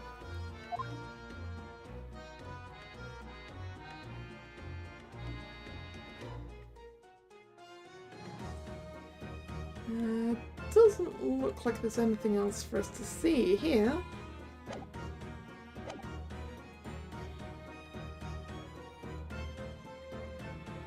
The windows? Somebody's very haphazardly nailed those boards over the broken glass, haven't they? You couldn't even really call it a window anymore. Well, if you remember the window in Mr. Natsume's room, that was totally blocked up with bricks. This one does at least still let in some light, so you could say nothing more about it. I'm starting to feel even more sorry for Mr. Natsume now. And then this policeman? Excuse me. If you're looking down on us from the great beyond, Inspector, don't worry. We'll look after things at the yard. I've interrupted some deep thoughts there.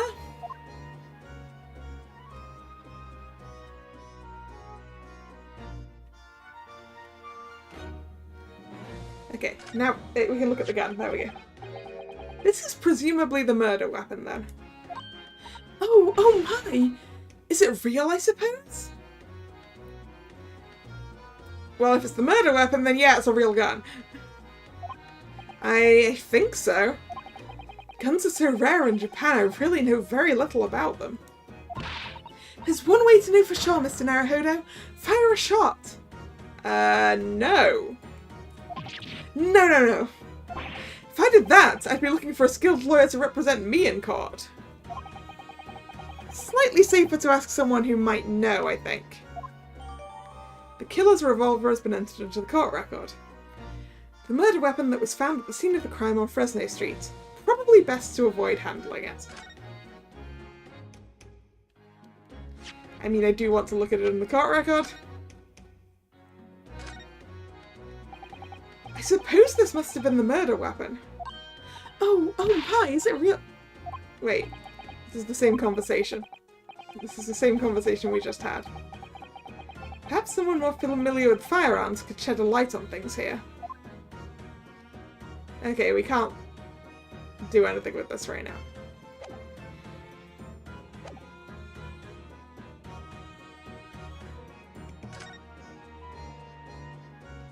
We can't look at that door.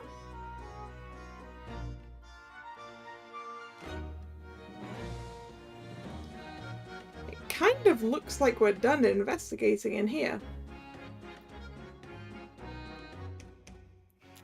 So I think, given that we're done investigating in here, and looking at the time, I think I'm going to call it here.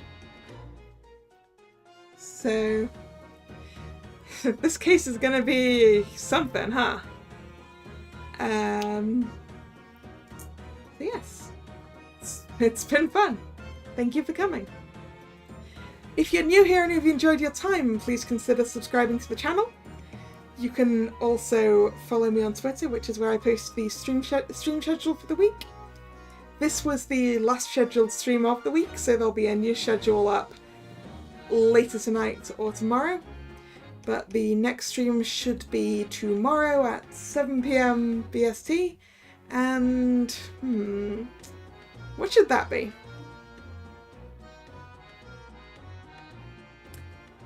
Should I do more Birashana?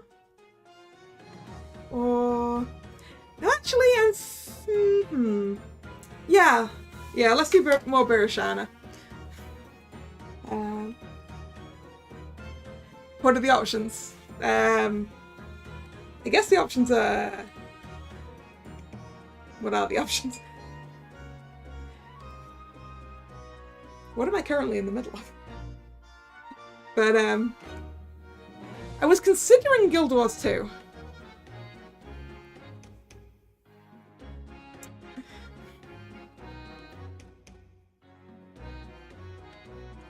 But I think more Birashana. Because I think we're getting close to the end of that. Anyway. I guess you'll see when I put the schedule up.